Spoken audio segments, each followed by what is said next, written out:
We've had a break from the Michelin Le Mans Cup for a little while because these cars did not feature at the third race of the season for the European Le Mans Series, which took place in Emilia-Romagna and Imola. So obviously there were two races at Le Mans, one on the Thursday, one on the Saturday morning, and then a pause from June through to late August, where all of these cars have descended on the Spa-Francorchamps famous racetrack for this third weekend of August. Having, as already mentioned, been to Le Mans on two separate occasions, to Barcelona at the start of the year, to Le Castellet in the south of France. We still have Silverstone for our first ever visit for the Michelin Le Mans Cup, and to Portimao at the end of the season. Plenty of points still on offer, therefore, and a fascinating 3 qualifying sessions earlier on today, held in mainly damp conditions, which, to be honest, Spa-Francorchamps tends to generate quite a lot of. 7,003 metres of this ribbon of asphalt that runs through the Ardennes forest, providing a supreme challenge for racers from all corners of the globe that are part of the Michelin Le Mans Cup makeup. And my name's Johnny Palmer, delighted to be joined as always by Graham Goodwin of dailysportscar.com.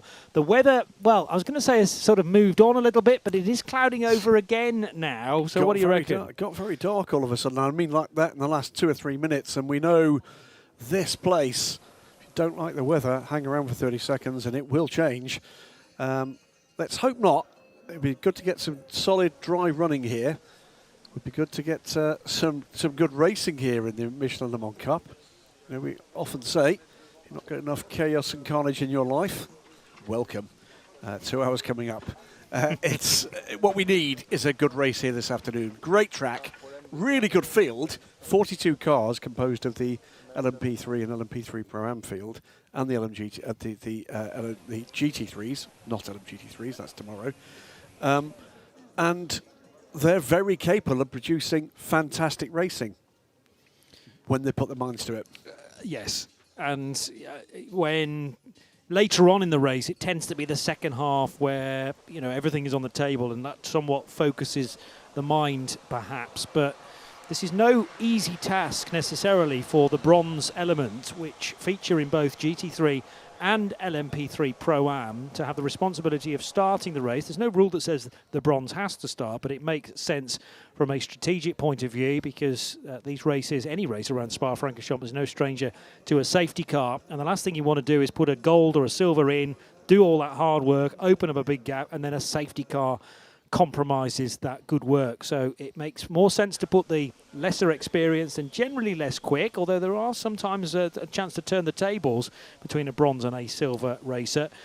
But at about half distance, they will pit for what is mandated as just one pit stop, some fuel, some tyres potentially, and a new driver, and then the race will take on a very different complexion all the way to the finish.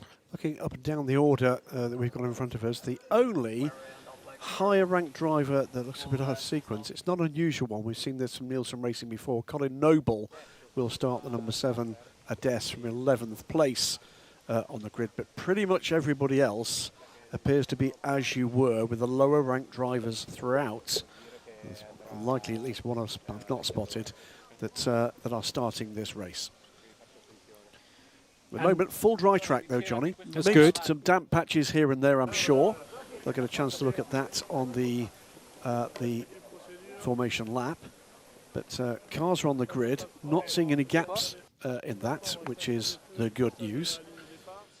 And after some topsy-turvy sessions earlier in the day with qualifying in all 3 series that are on the main bill here this weekend, looking forward to 2 hours of racing.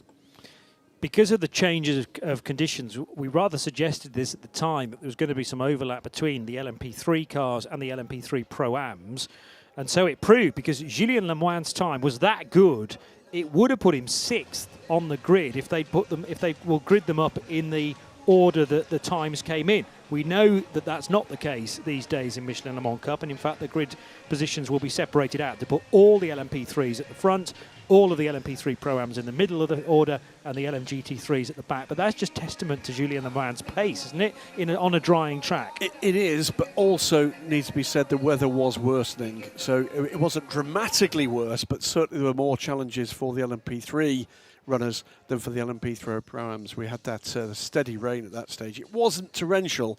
It was certainly raceable, but certainly the LMP3 Pro-Am teams had slightly better conditions or less bad conditions at the time when they had their qualifying session. But Le Mans ending up in LMP3 Pro-Am, 4.6 seconds clear of anybody else. Shahan Sarkissian was the next best, the Lebanese racer of CD Sport, number 31. So Le Mans with another pole position to his name. How many did I say he'd got previously? Need to look at a separate bit of paper to confirm that. One pole position prior to today. The other pole sitter, Terence Woodward, who needs to get some good results on the board, having had a quick car on several occasions, but unfortunately been involved in incidents not of his own making. Yeah, working our way, by the way, through the LMP3 Pro-Am cars at the front of the grid. Just taking a look at both the Reiter Engineering 77 in the famous Feldmeier colours and the RHGP number 88, Romano Ricci. It will be that is on the second row of the grid alongside Horst Feldmeier. For the second of the Duquesnes in that class. Duquesnes did very well indeed in both LMP3 classes. Here's the other one in LMP3 Pro-Am, second on the grid for CD Sport, and it will be Shahan Sarkissian that starts the race aboard the 31 car. Just behind the, well, mercurial, I think we should say, Julien Le Mans, and we'll get a chance to see the ANS Motorsport car just very shortly. Reasonable crowd for what's been a mixed conditions Saturday. Fair amount of people looking for what shelter there was, and whilst the grandstand opposite the pits may well be slightly sparsely occupied. Bear in mind the main pit lane for these cars has been down in the endurance pits. The grandstand down at Radion, well populated throughout the day. Here is our pole sitting car, Johnny. So Julien Le Mans not leading the championship, that honour instead going to the 71 duo of Stefan Aust, who will start car 71 from 5th position, and his teammate Felipe Fernandez-Larza off the back of 2 race wins in the Road to Le Mans events, for which a double race win scores you 30 points, but crucially more than everybody else during those 2 races. And Fernandez-Larza and Aust as a combination have had a 2nd place finish at Barcelona and a 3rd at Le Castellet. So a consistent run gives them almost a 30-point lead. It's actually 28 points as an advantage over Julien Le Mans and Paul Trajani. We're going to move a bit further up the grid now and look at the LMP3 cars.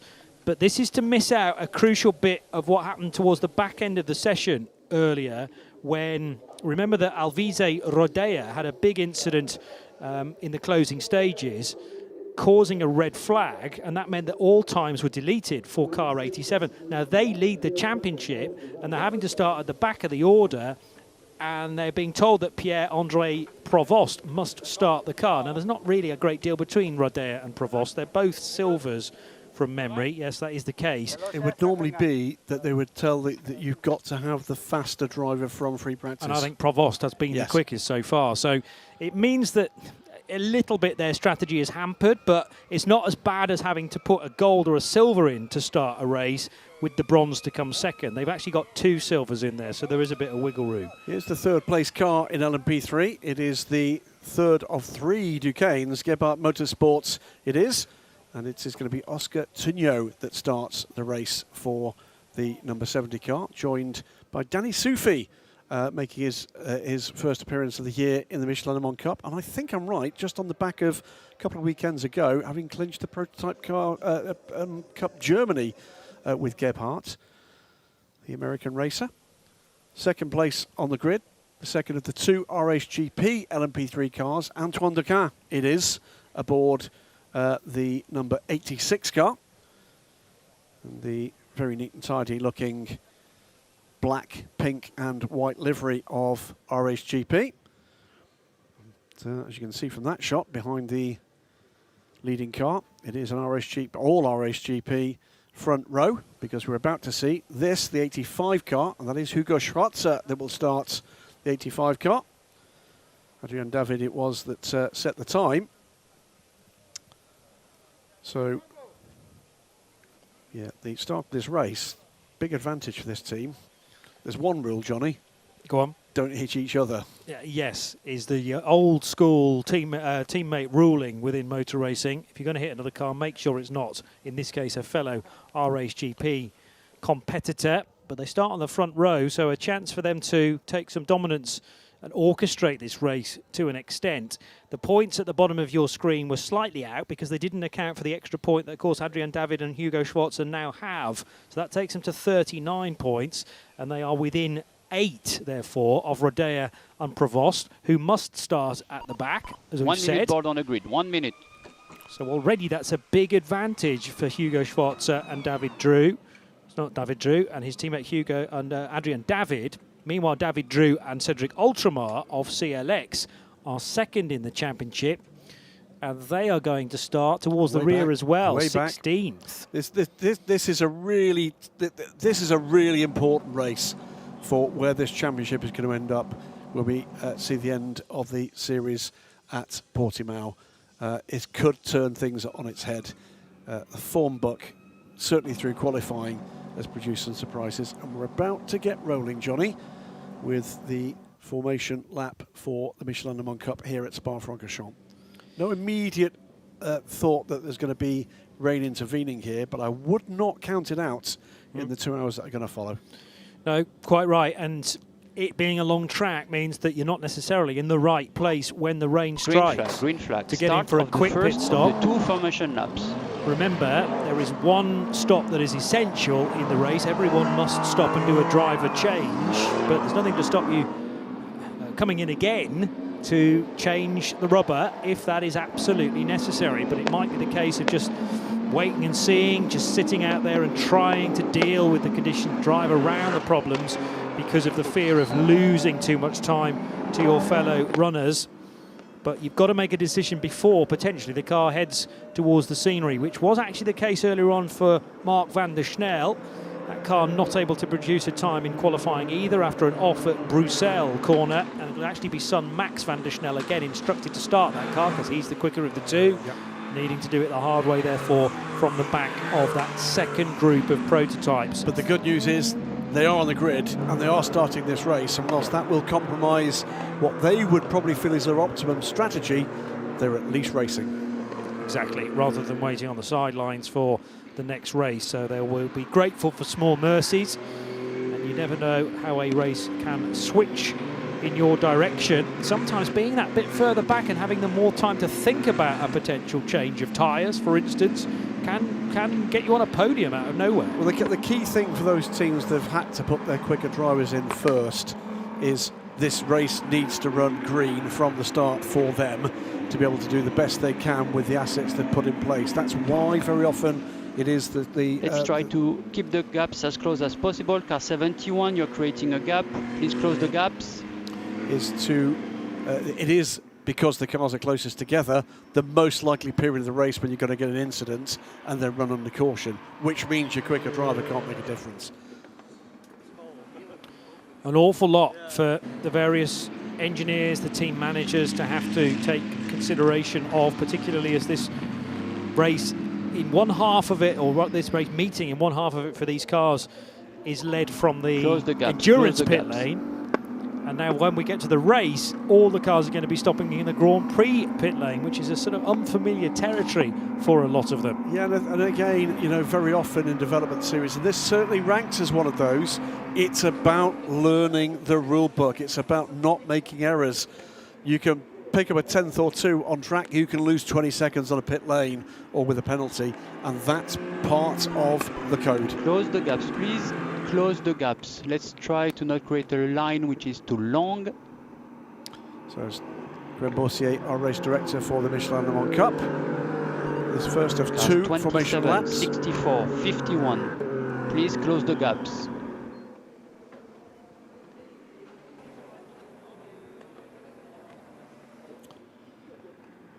So James Sweetnam in for George Nakas, injured and unable to start for GG Classics. So a bit of a new look for them, and they'll be looking for an uptick in fortunes this weekend.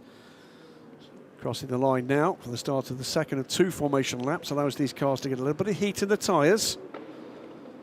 Race has not started yet, remember. That will begin when the lead car crosses the line at the end of this second Car formation 64, lap. close the gap. You're creating a gap which is too big. The minimum drive time in this race, I just had to clarify that, which I do, I think, every single race, because the long-standing sporting regulations were then adjusted, so it's no longer 45 minutes, it's 50 minutes. Right, because we've increased the length of the race I to think 2 hours so, ago. yes, because there is still a chance, as you mentioned earlier on in the day, that when we get to Silverstone, that'll be 1 hour and 50 minutes, at which point the minimum drive time is 45 minutes. But for this extended distance, 55.0. T15, this is where we start assuming grid position, exit T15. And the other thing I need to investigate, probably once we've got underway, is the minimum pit stop reference time, which will stand for all cars. So irrespective of whether you're in GT3 or LMP3, either of those categories, it will be a set minimum pit stop time, pit in to pit out, which you cannot breach. You cannot be quicker than, and that will have all been stipulated to the various teams as well in the recent weeks. Cracking qualifying for our race GP then to be locking out that front row. Car 4, close the gap. Car 4, close the gap. 2 formation laps in order to get these gaps as tight as possible. And when they come out of Curve Paul Frere for the second time of asking, all the cars will be politely asked, at least initially politely asked, to get into their 2x2 formation. So that's after the next few corners. Still okay to be single file. In GT3, Alessandro Cozzi and Alicia Dono lead the championship then in their Ferrari ahead of Philippe Saga and Rory van der Steur. But it's very, very tight. In fact, it's now only 3 points that separate the top 3 teams. Okay, let's close these gaps. No more gaps, please. Exiting T15, start assuming grid position. In LMP3 Pro-Am, as mentioned, Felipe Fernandez-Larza, Stefan Aust leading by a more manageable distance, but there's still, in terms of race wins, there's still 75 points on offer, so nothing decided yet. It's a very different picture than it is in LMP3 and the LMS, isn't it? You know, and it's a marker of the depth of the field, the variety of this field. And leading car, the leader car to assume grid position, start assuming grid position. No point in writing headlines at this point, or frankly at any point in the next 1 hour and 59 minutes and about 55 seconds. All cars to assume grid position. All cars to assume grid position. So now the final announcement that some movement has to be made, and actually looking pretty orderly at the sharp end of LMP3. There then needs to be a little bit of a gap separating those places on this split grid. P3 at the front, P3 Pro-Am in the middle, and then the GT3 cars. The gap 8 between of them. categories is 5 car lengths. 5 car length. And remember, the GT3 qualifying was not without incident, with the odd spin here and there, including for Murat Çuadoroglu for Kessel Racing. Alessandro Cozzi starting on the front row, though, of GT3, so that's a nice place to be sitting as the championship leaders.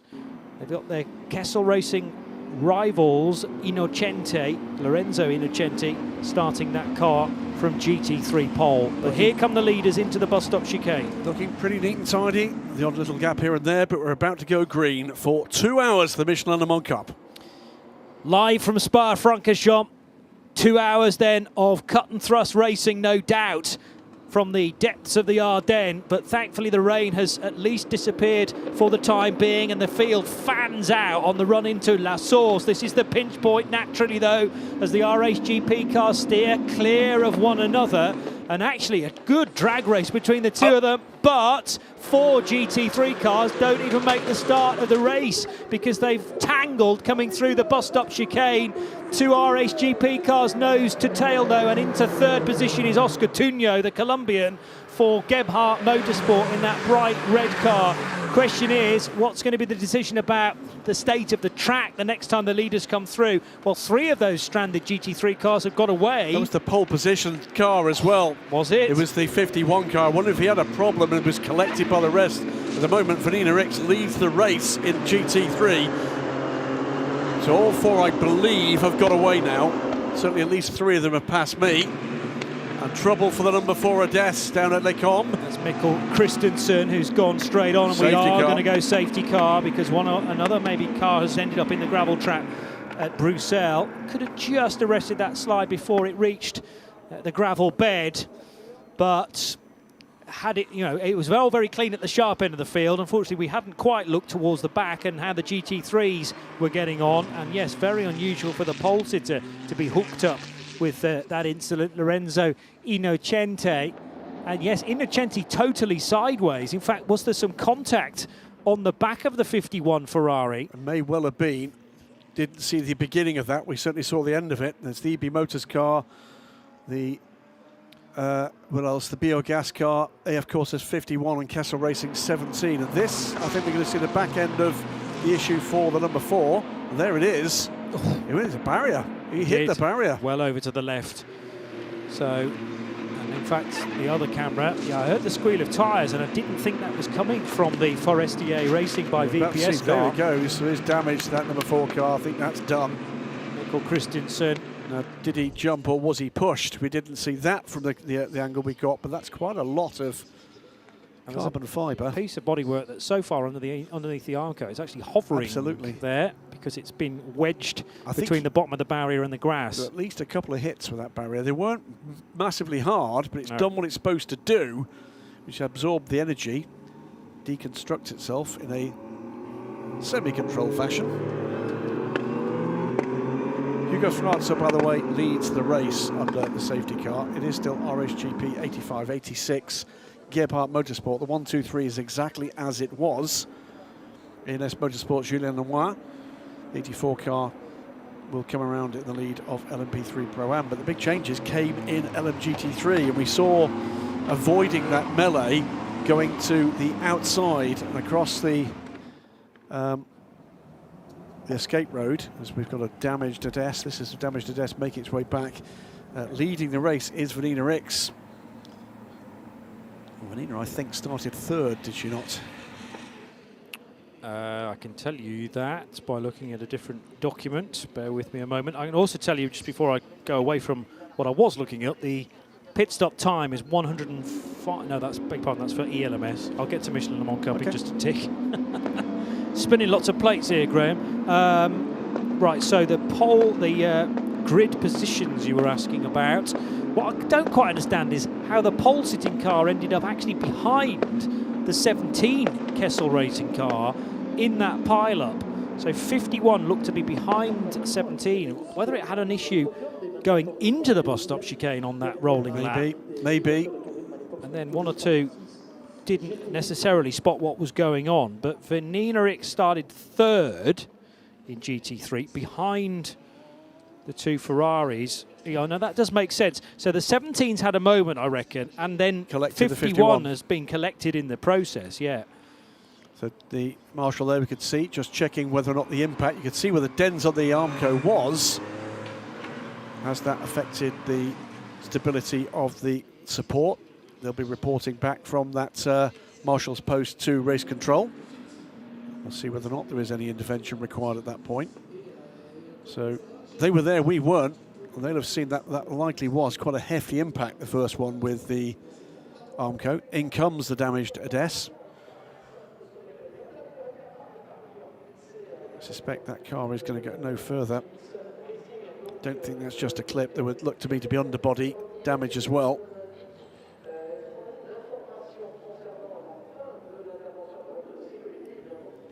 So the revised order, by the way, in GT3, because that's the one where we saw the shake-up. Iron Dames Porsche, number 83, from Vanina Rix leads. Then it's got the 64 M Racing Ligier between. Let's see again. Yes, there was. Well, you're right. 17 was hit from the rear by the 51. Now that car should not at any point be ahead. before it was the line. on. Before the line. No, 17 was on pole. Oh, so my apologies. I thought the 51 was. No. Right, Yeah. so it was hit by the 51. Correct. But what I don't know is whether Vanina X was involved with it as well, or whether she Vanina went to the right and went avoided on the everything. outside, yes.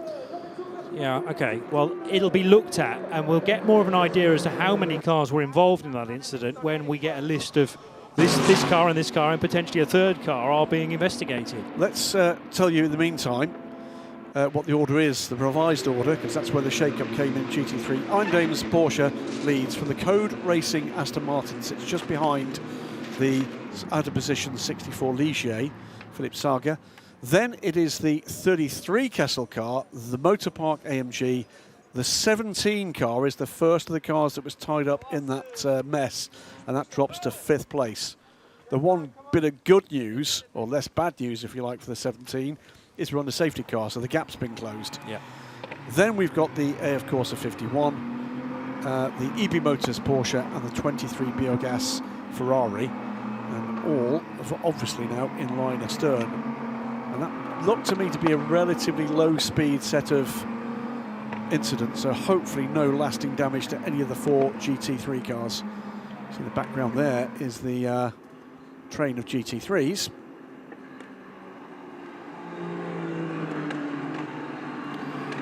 So a moment of reflection, really, for so many of the teams involved here, wanting a good getaway, but it's one thing thinking about or thinking through a plan as to how you're going to approach the opening stint and what happens in reality.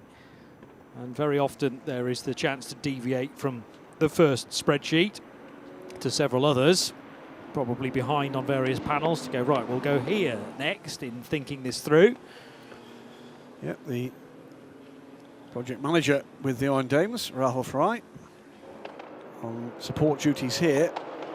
Almost turned full-time commentator, Rahel Fry, because she was in the booth with us last time in She was. Imola. She was next door with Anthony, our French colleague, allegedly. Here. I don't quite know how she managed to find the time, all of the time to do all the different duties. She's multi-skilled. Oh, I was aware of that, but you know, I remember you as don't well. see it for real. Remember as well, this is one of the things that the Iron Dames have got on all the rest of us.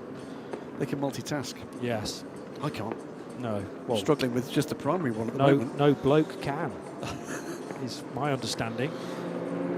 So Hugo Schwarzer, Antoine Ducan, they are still nose to tail. They have not altered their positions from where they were gridded up, although some pressure being applied in the early stages by Oscar Tuño. The other thing we've not caught up with, by the way, we said just before the race got underway about the 2 or 3 cars that had to start their quicker drivers because of issues in qualifying. Where have they got to? Well, Pierre-Alexandre Provost in the 87 car has made his way up from the back of the grid, just 3 or 4 places, 14th place at the moment. In LMP3 Pro-Am, that was Max van der Stel. He's done very well. He's actually made up 6-7 places from the start of the race in the short period of time he had, and he is now into the top 10. But here's the problem. Now this is biting into the quicker driver's drive time. The 4 Ades, by the way, has rejoined the race. Good, with a bit more bodywork on it, let's hope. And the spares were sourced pretty readily. And by the way, has not lost a lap. No, okay, even better. And that's more difficult to do here at Spa because of the length of the race track. So if you do have a drama on the opening lap, then if you can limp it back, which I have to say Mikkel Christensen did a very good job of, then get it in the pits, try and allow the team to do their work. But it sometimes has to be extended across 2 separate pit stops. The safety car is going to come in this lap, by the way. So you do part one of the work, get the car back out and ensure it stays on the lead lap, and then it might pit again. But I think that number 4 Ades looks okay for the remainder of this stint. I have finally found, by the way, the number of seconds you've got to be in the pit lane, and it's 160 seconds or 2 minutes and 40 seconds, and that can happen once the first driver, all of these drivers, have done their 50 minutes. I have to say, not the first time I've been wrong, pause for effect, in saying the car would not rejoin. It's highly unusual, though, for that car to rejoin and not lose a lap in those circumstances. That's good work from the Nielsen Racing team and good work from the driver, as you quite rightly said, from Mikkel Christensen to get the car back. Yeah, give them the opportunity to do it. Considering the amount of bodywork that was strewn across the track, and well done to all the marshals up at Les Comps to make sure that the track is safe again to race upon. And by the way, he's not going to be far away from joining the back of the train. We're seeing the cars now coming back down towards the bus stop to restart under green flag conditions this race. And we'll be back to green flag racing in just a moment. Johnny Palmer.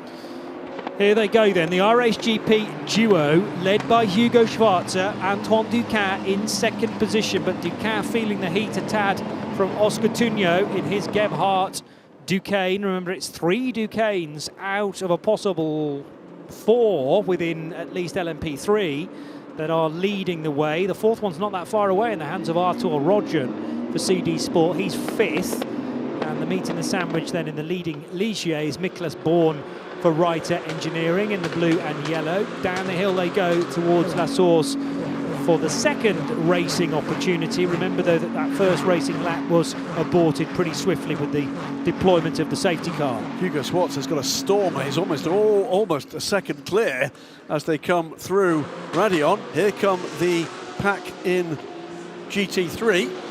Benina Ricks just out of that shot, but she's had a storming start as well. 3.5 seconds clear, because it's taken a while for the Code Racing Aston Martin to clear the slow restarting M Racing Ligier of Michael Doppelmayr. He's dropping all the way down the field behind this group. There he is. That's delayed Philippe Saga, and it's allowed Benina Ricks to get a mighty lead here. 3.5 seconds before they got to Speaker's Corner. Tremendous effort then from the Belgian racer. Knows this track incredibly well. Philippe Saga trying to hang on to Vanina's coattails, but it's not working in the early stages of this restarted race. We lost a good 10 minutes or so because of the tangle between 4 GT3 cars before they'd actually crossed the control line.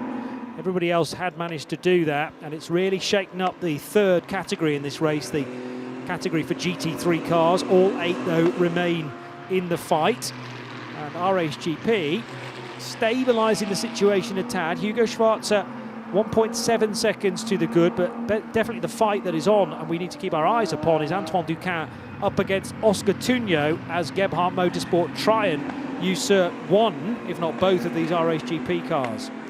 Yeah, so I think rather less a rear gunner from Hugo Schwarzer, rather more under attack from Oscar Tuño and having to go defensive in this phase of the race. So Antoine Duquin got his hands full. Eyes on swivels there, side by side between a couple of Le Forestier Racing cars and the CD Sport car, I think that is. It is. It's Alfa Rogion and Romain Favre battling away for 5th place.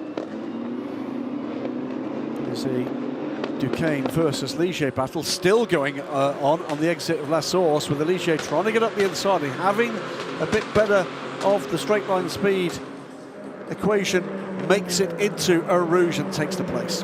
Yeah, there was an element of Rodgen having to get off the throttle a tad there just to allow the car that was marginally ahead of the line into Eau Rouge, and it might be a similar situation now for Arthur Rodgen as he's getting caught by Luciano Morano in the second of the Forestier Racing by VPS cars, and indeed both of those green and black cars are ahead of the blue and white Duquesne. Hold your breath and wait to see another batch of LMP3 Pro-Am cars work their way through. Catch the sight of the ANS Motorsport car, that is leading its category. Although bear in mind, at the tail end of LMP3 Standard is an ANS car, and then leading LMP3 Pro-Am is a car in a very similar livery, the white, red and black for ANS Motorsport. That's the class leader, Julien Lemoine. So cracking stuff at the moment, making his way up, by the way, past Marcus Palmer in the first of those ANS cars. Freddie Tomlinson just picking up a place last, or not last, because of course the Odessa is further back, next to last in the DK Engineering number 3 car. 15 minutes gone in this race, much of it so far burned under the safety car after that pre-race incident at the bus stop between the GT3 cars. Hugo Schwarzer 1.8 seconds clear of teammate Antoine Duquin, and RSGP Duquesne 1-2. Oscar Tuño right with Duquin in the 3rd Duquesne. A&S Motorsport from another RHGP car, the 1-2 in LMP3 Pro-Am, and Iron Dame's Vanina Ricks is 4.5 seconds clear of Philippe Saga in the number 11 Code Racing Development Aston Martin. Having an excellent race so far is Vanina. We missed her last time out at Imola. Oh, trouble at... Is that the second place car? That is the Gebhardt car. Is it the... It is. Well, Tunio's disappeared. So Tunio dropping back down the order. He was putting the pressure on the RHGP duo, but he's no longer there. Tunio, has he had contact? We'll have to wait and see whether we can view that again. 11 seconds in the final sector. So Romain Favre, the first to benefit. There's also potentially, oh, that's an engine gone, surely, on the Duquesne. Is that the first time we've seen that in this new era? So the right-hand bank and flames from underneath for Artur Rodgen. I did wonder whether the speed of that car wasn't quite there in comparison to the two Forestier Racing by VPS cars who swallowed him up down the Kemmel Straight. But it was a lap or so later that has dramatically expired. And Artur Rodgen for CD Sport now out of the race as well, left a huge cloud of smoke on the run down to Eau Rouge. Engine turbo, yes. Possible new Pope. Yeah, yeah, true. I thought we had one of There those already. Oh, big flames to the rear of that car. You're right, though. It could be turbo rather than the full engine expiring. That is telltale white smoke from a turbo going bang. And thankfully, he's quickly out of the car. That fire did not take hold, at least initially. Great to see the driver out, but it's going to be a safety car. That's not a surprise. No. If nothing else, there may well be fluid down as a result of that incident, and that is not a place on this racetrack you want fluid down. Certainly not, no. And the approach to Eau Rouge, and quick thinking actually by Artur to get the car well off the racing line, utilise that secondary pit lane exit, which he will have been very, very knowledgeable of, considering all the sessions were run out of the endurance pits prior to this particular race. And it's just a depressing look really to Artur Rodgen's body language. He's getting the safe side of the barrier but staying in attendance with the car just in case he can be any use, but it seems pretty obvious to him, I'm sure, and to us, the reason why that car's not going to go any further. Again, drop back, boom, and then a big ball of flame from the rear of that car which carried on to the end of the pit wall. He did extremely well there. Particularly because as it first let go, the car looked really unstable. Like it sort of moved the car a little bit to the right, and the concrete wall was really close, less than a metre away. So he coped with the squirm, and I think realised straight away something pretty major was wrong, so got off the loud pedal and then freewheeled it up the hill. Well, we're back into a safety car, but in this case, I think driver completely blameless in that one. Hugo Schwarzer leads, and he'll be gutted because he'd pulled away magnificently at the start of the green flag running from teammate Andrew Undercan. RHGP then still 1-2. Forestier Racing's number 29 car, the hands of Romain Favre. See again if we can see at the back of this shot. There's a way back. First group is LMP3, then LMP3 Pro-Am. What then happened? It was simple hits for the 51 to 17. That's all it was. I think a tap to the rear, which then slid the pole-sitting car around, with then the 51 car having caused the incident with nowhere to go. So there was a secondary impact, like a T-bone. But Vanina Ricks read the situation perfectly, and I think she's got away scot-free. Still flames underneath that car.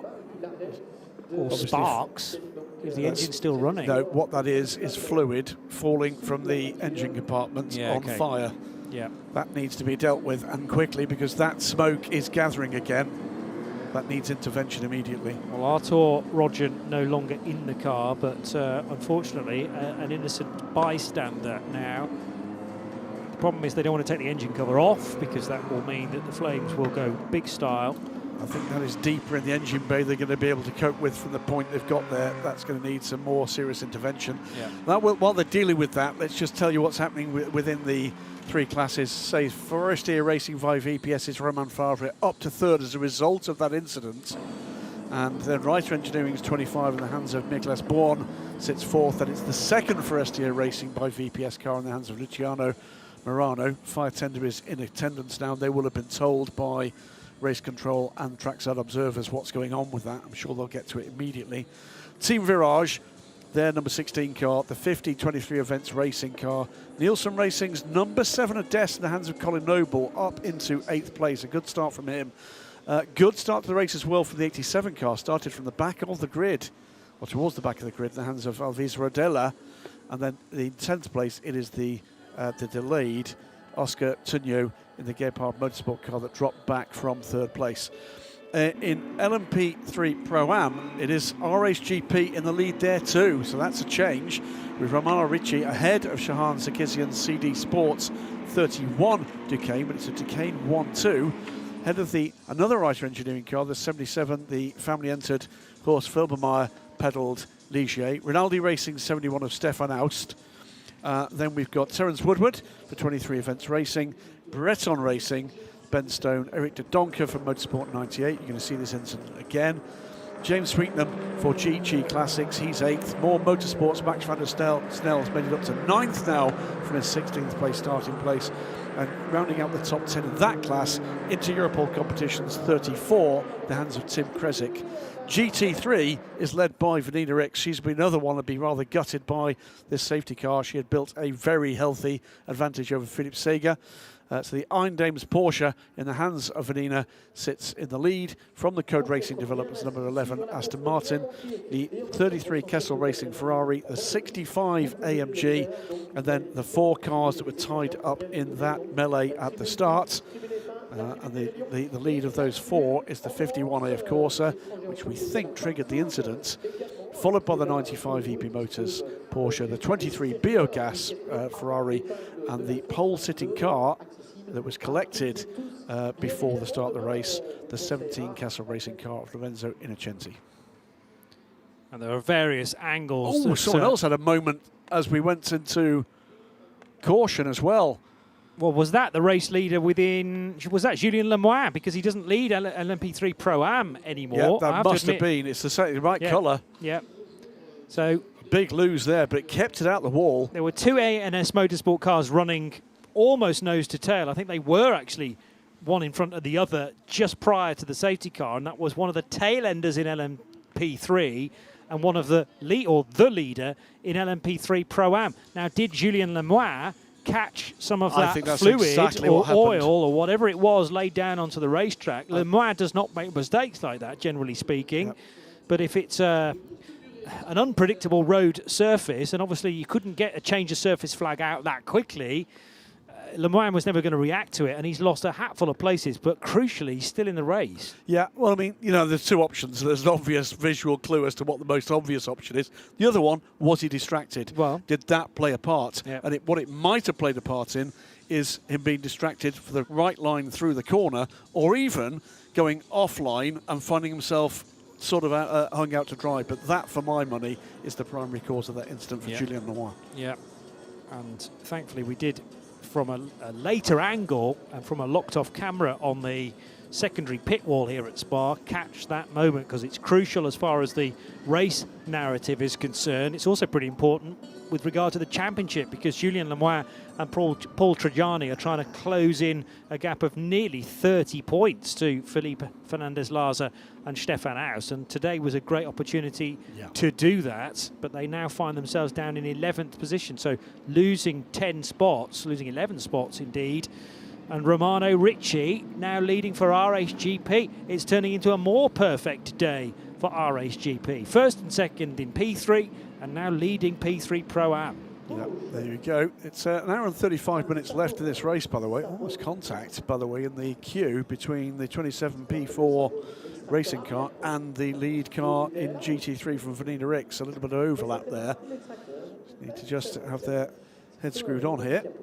64 car back of this queue.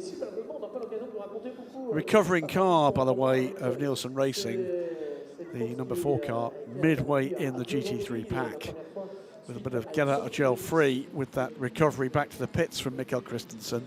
He's not managed, with the available green flag time, though, to make his way through the GT3 pack, let alone the LMP3 Pro-Ams. But all 41 cars that are still running, because the only one that isn't is the CD Sport car that's lacking either a turbo or an engine at this point, are on the lead lap and in line astern again for whenever we can get back racing. You can see there that they are lifting the stricken Duquesne.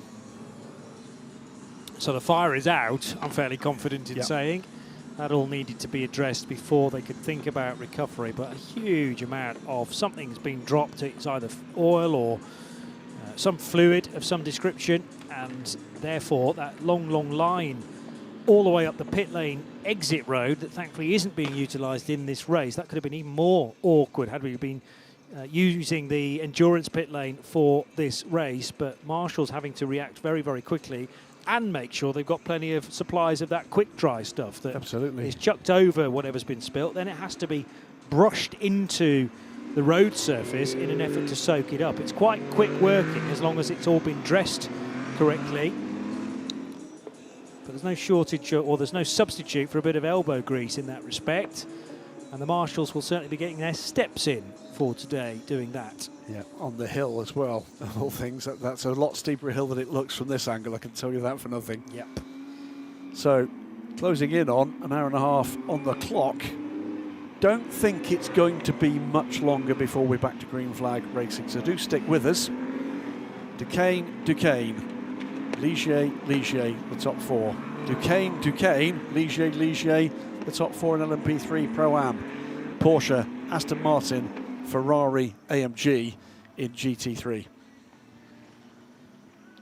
So the drivers in the cars at the moment are ready to go at a short call. It's unlikely that the safety car will come in at the end of this I think lap. at least one more. They'll get plenty of warning of that, though, because the lights will be extinguished down at Curve Paul Frere, which is kind of where everything happens. That's where the 2x2 formation laps have to begin, and it's where the final sector also starts as well, where the meaningful potential overtaking can happen, because you can get a good run on someone through Curve Paul Frere and Blanchimont and then finally pull off the overtake into the what's called the bus stop chicane still to this day, although it doesn't look anything like a bus stop these days. It used to. Yep. Which was like a double chicane, a left, right, right, left, looking like a lay-by, effectively. So yes, just a waiting game here. These Le Mans Cup races do tend to take this sort of complexion, and then the ante is truly upped in the closing stages of now a 2-hour race, with the exception of Silverstone, which is the one to follow this over the weekend of the 12th, 13th and 14th of September. So, double yellow still out to protect the recovery site for the stricken Duquesne and the clean-up site for whatever fluid it was. It looked very much like it was oil and lots of it, probably all of it. Well, yeah, that's the worry, isn't it? As the thing explodes, it's going to eject all of those essential life fluids. But clean up well underway. Lots of resource up there. Car was in the process of being recovered. And as I said, Johnny, we're clearly on to another lap, and it may well be the last under safety car before we can get back to green flag running. That is damage, by the way, to the rear of that Gebhardt car. Left hand legality panel is dragging along the road, and that was the car that was in third place. Yes. So is there something else to be investigated? Did he jump or was he pushed? Well, Tugno at the time wasn't too far away from the still second place car, Antoine Duquesne, but it's a question of whether any of the cars immediately behind Tugno got involved, or whether there was some side-to-side contact between the red Gebhardt car and the second of the RHGPs. Well, the other option is that there was a mistake in the chicane and he was then clattered. You know, so maybe any car that made contact was blameless, but there's no doubt whatsoever Gwen Boursier and his team will have eyes on that. That car is passing us right now, and indeed, I think it's very unlikely that they will be allowed to continue without a repair. It's hanging on by the thread, the tether, or indeed the electrical cable that powers the lights in that cheese wedge, we call it. Effectively an extension to the rear diffuser. So yes, that will need to be checked, secured, during the next pit stop. It's rare that a separate mechanical warning flag is shown to one of those cars. Just look after it the next time you pit your car, which Gebhardt Motorsport will be hoping is the only pit stop they need to do in this race. And that'll be eventually to take Oscar Tuño out, the starting driver, and plug in Danny Soufi. After success in the domestic Germany Championship, but also Soufi's been racing with Conrad Motorsport in the past, in the Conrad Lamborghinis around the Nürburgring Nordschleife. Less experienced in the Michelin Le Mans Cup, but does know these cars. So that is an interesting signing, really, at Gebhardt Motorsport. But there's some history with Gebhardt, I know, as well. Yes, in Germany, it could be interesting to see just exactly what Danny opts to do moving forward. Good to have talent coming in. Yeah, so even at this phase of the year, no doubt teams are thinking about moving forward into 2026 and how many cars they might want to enter into the Michelin Le Mans Cup. We haven't got a calendar yet. We didn't miss that yesterday. No, we didn't. We went on site. No, not been announced yet. But no. Watch this space. It can't be too far away now. I think it's fair to say what they've got at the moment is a successful formula. Everything we're hearing about the round at Silverstone is good. By the way, if you're listening, if you're watching, thanks for being so positive. When we talked about coming and supporting the European Le Mans Series, you've done that. You've done that in your thousands, and I suspect we're going to see quite the crowd at Silverstone. And watch this space for what that means for the future. I think some very positive moves have come with the very pleasant surprise with what principally the UK fans have done in supporting that race. Tens of thousands of tickets sold before the event. And, you know, you may have done a good thing there in terms of what we know you all want. Well, yes. In the future. There are several rungs of the ACO rules ladder returning to the UK.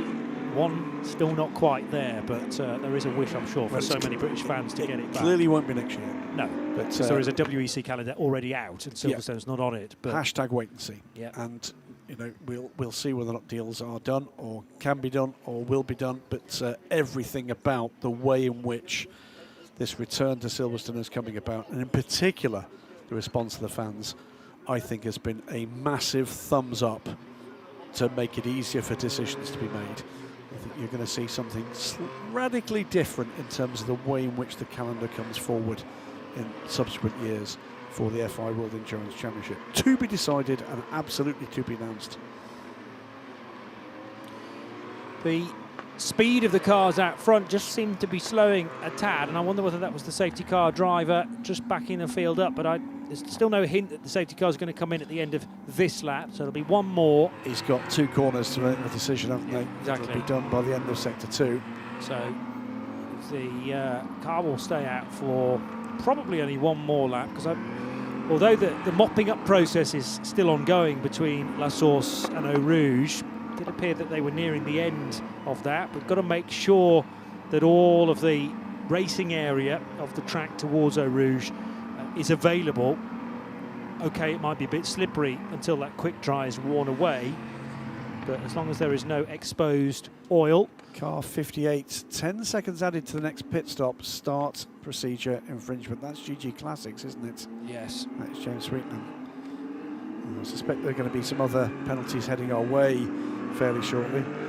Yet the variety of methods to actually mop up that fluid, it's always surprised me. And yes, our colleague Stephen Kilby, I'm looking at you, and in particular your adventures over the last few weeks in preparation for the Happy event on Friday. Mopping up a whole lot of liquid. Cheese and onion crisps, I would tell you. It certainly negates that overindulgence in liquid at times. Oh, I see what you're saying. Maybe cheese and onion crisps is the answer. Yes. So that's the ideal cure the following day. Almost certainly. After too much liquid. But it soaks up the fluid. Yeah.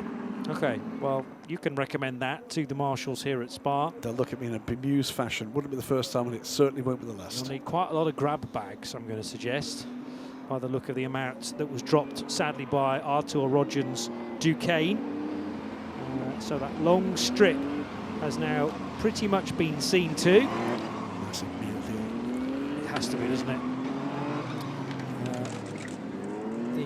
There's no wave by the way, in this type of ACO rules racing. We haven't really got to a point where that was necessary anyway. So no pass around. All the classes are still in just about the required order.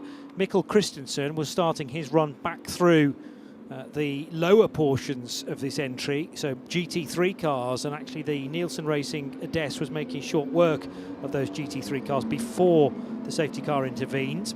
Of course, you cannot overtake anybody, including cars from other categories, during a safety car phase. So inside the second half hour of this 2-hour race. We're obviously getting closer and closer to that pit stop window as well, Johnny. Yeah. And that means for any of the crews that were forced into the position of starting their quicker driver, bad news gets on. We've got intervention vehicle completing the cleanup. So this is what we couldn't see. This is sweeping, treating the road.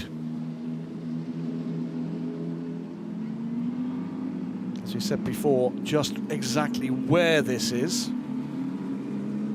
You do not want that fluid down.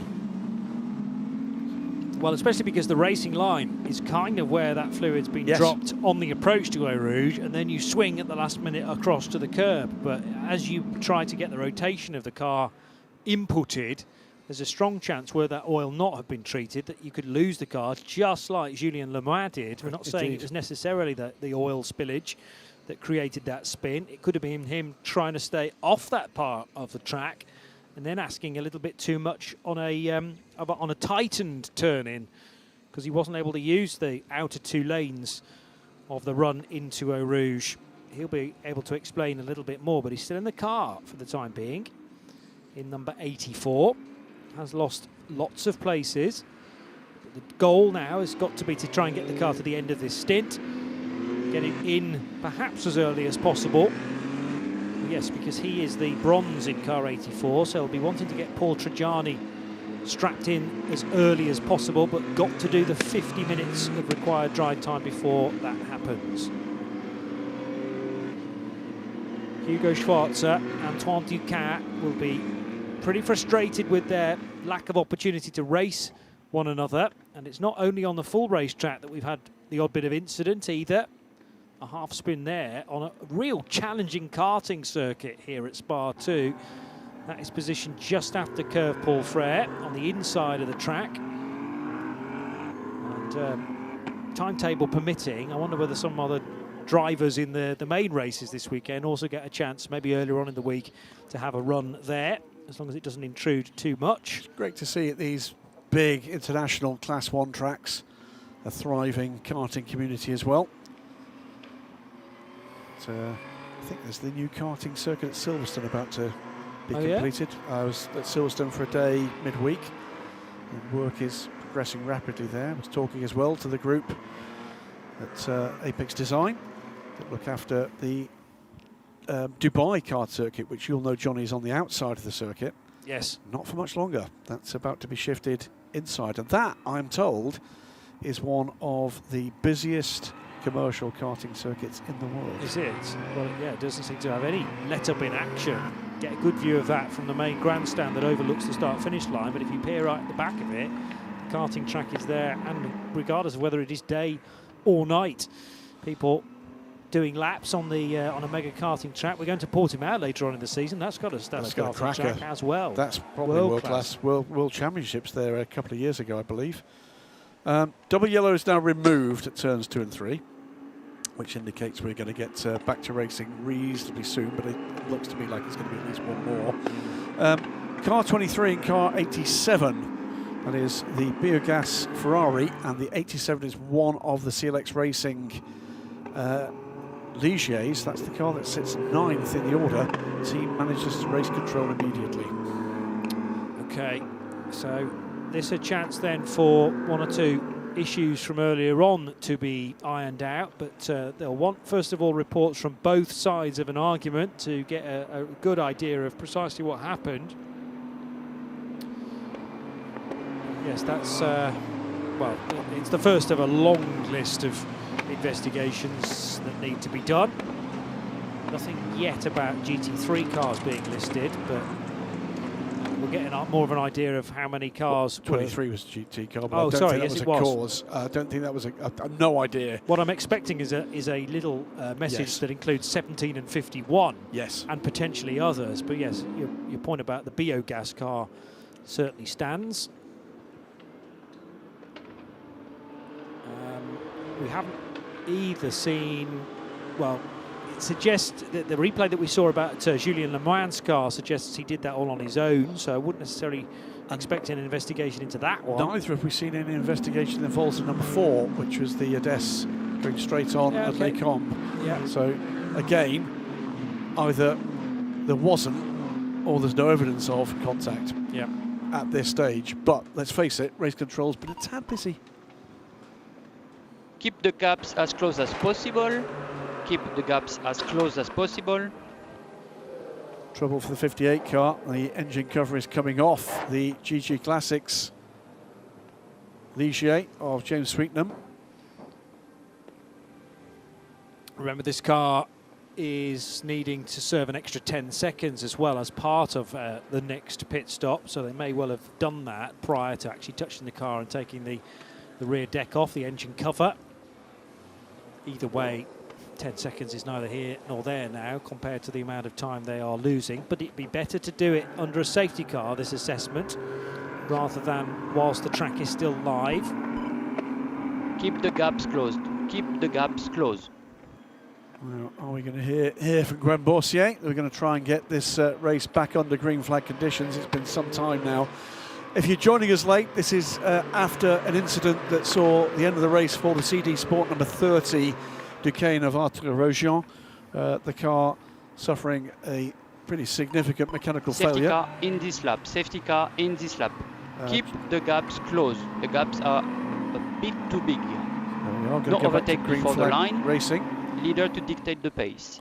But that's leading to some major fluid spillage that seems to have caught out one of the leading runners in LMP3 Pro Am. And we've been on the safety car now for what, 25 minutes?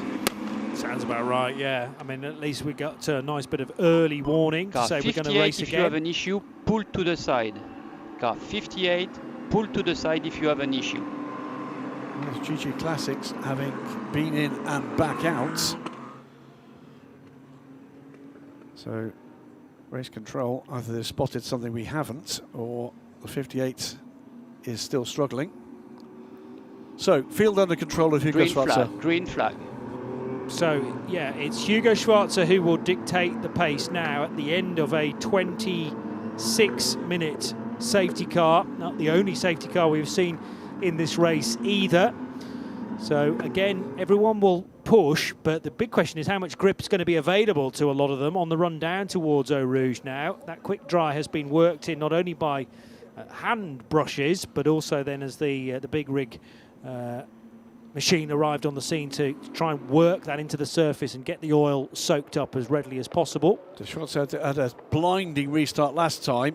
Is he going to go? He's going to slightly gap the field, not quite as much as we go back to green flag running.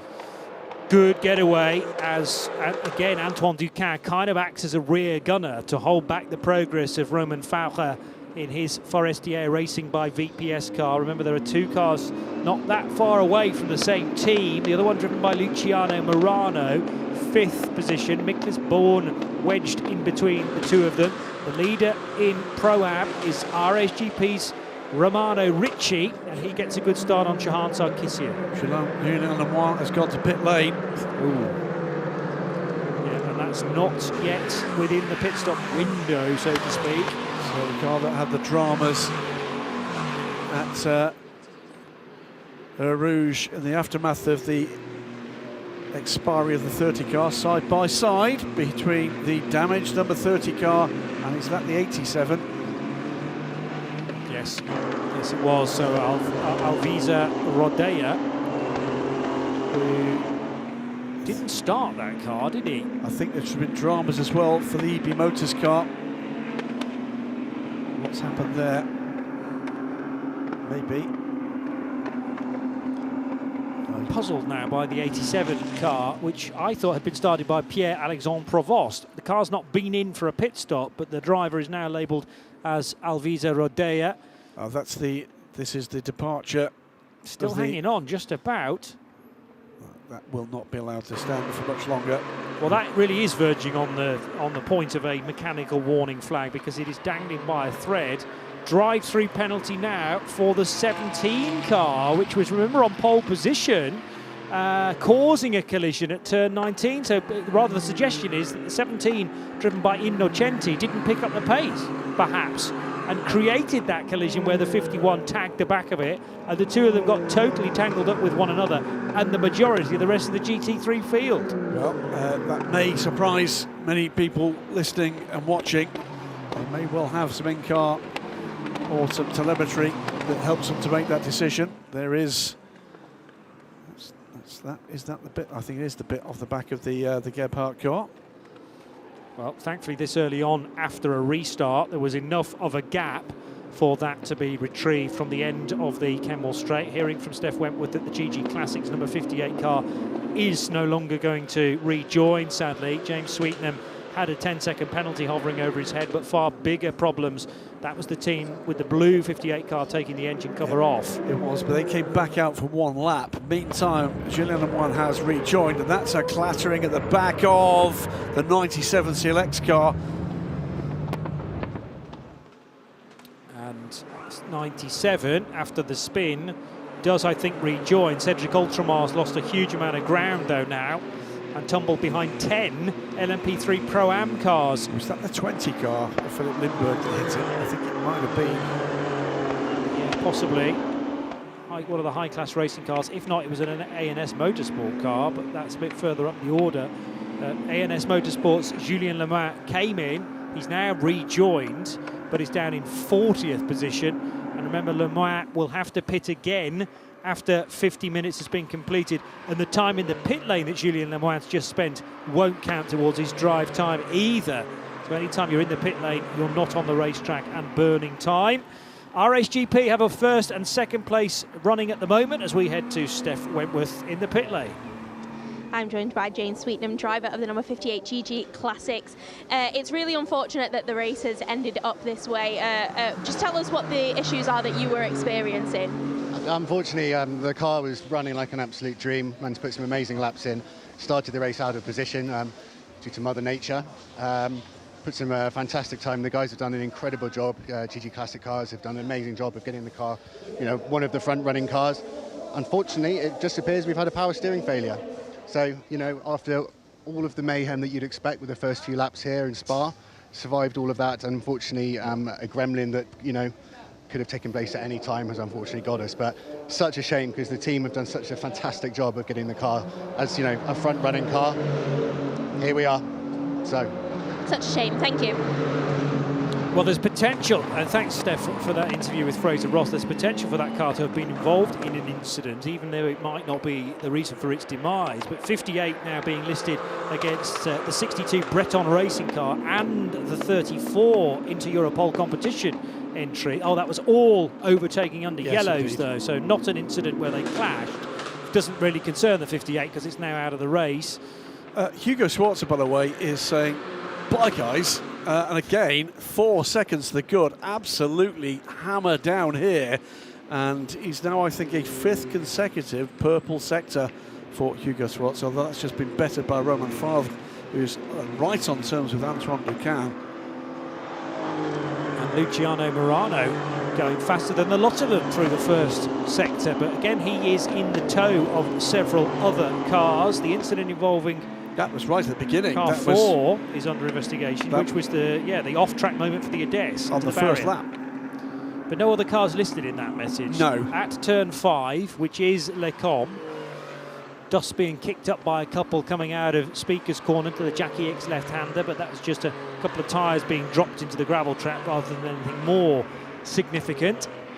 4 seconds the margin for a rampant Hugo Schwarzer leading Antoine Ducan. And Ducan's far more concerned with the attentions of Roman Favre in the first of the 2 Forestier Racing by VPS cars. So the first of the green and black cars just creeping through shot there and into Le Fagna. Jahan Sarkissian leads Pro-Am. Now Gebhardt are being told to box their car to fix the cheese wedge rear left. That'll be frustrating for them after being so long on the safety car. We're not that far away from the pit stop window. That's not going to be good enough for race control. They'll need to come in now. Yeah. That pretty much ends their prospects. This is the lead battle in GT3. Whilst this time around, Vanina Ricks has not got the opportunity to have taken advantage of a slower LMP3 car to help her with extending that gap. She has fended off for the moment the number 11 Aston Martin of Philip Sager. So these two gapping the field behind them. Next car up it, by the way, is the recovering number 4 Nielsen Racing Ades, leapfrogging up the GT3 order, trying to get back to the LMP3 group. Now those drivers that have started the race, which will be those cars, those drivers, majority of them that are still in racing cars at this point of the competition, if they've not made a pit stop, that's 50 minutes now completed, 51 minutes in fact. But remember, if you have come in for an early stop, you'll have to do a little bit more to ensure the full 50 minutes has been done on the racetrack rather than anything in the pit lane. But if we do start to see some cars pitting, that'll be the reason. Oscar Tunio is in, well, has been told to fix the car at the same time, so he might as well get it in as early as possible and do a driver change in car 70. Hurst-Felbermeyer in. Into is the Aston Martin from second place in GT3. That gives Vanina Ricks a little bit of respite for the moment. 51 AF Corsa. Ferrari moves up. In fact, a gaggle of GT3 cars take the opportunity to come in. No takers so far in the LMP3 class. A few cars recovering back up the order, and one tumbling down with the number 70 car. Gebhardt are pulling that car out of this race, we hear from Steph Wentworth. They've decided that the time it's going to take, I'm sure, to put that repair together means any kind of meaningful result is out of their grasp. That's hugely disappointing. I mean, any retirement is gutting, but they had a quick car that started third behind the two RHGP cars, so a great opportunity for them to do something from that position. But there was clearly some contact to the back, which we still haven't quite got to the bottom of, which spun Tunio, or he spun himself, or something peculiar happened. Well, we may well hear that from Steph if she can catch up with, I'm sure, one of the very disappointed crew. Yeah. But it still means at the moment, leading the race, Johnny, Hugo Schwarzer continues to draw out an increasing lead, 5.5 seconds, but his time is almost up. Antoine Decant still ahead of Romain Favre. That gap, half a second, but that's nip and tuck all the way through. Meantime, Ginetta goes for a move, nearly cleans out the car it was trying to overtake, and that was Freddie Tomlinson, very late on the brakes. Yeah, and he's going to lose out to some of the, well, quite a lot of the LMP3 Pro cars, dropping down the majority of the field, and it's wet grass after the rain this morning. Needs to just be a little bit gentle on the throttle to get it back on, and that is going to drop this car right to the back of the LMP3 order. And the next few corners could be a bit sketchy as well, with the tyres now, hot sticky tyres covered in wet turf.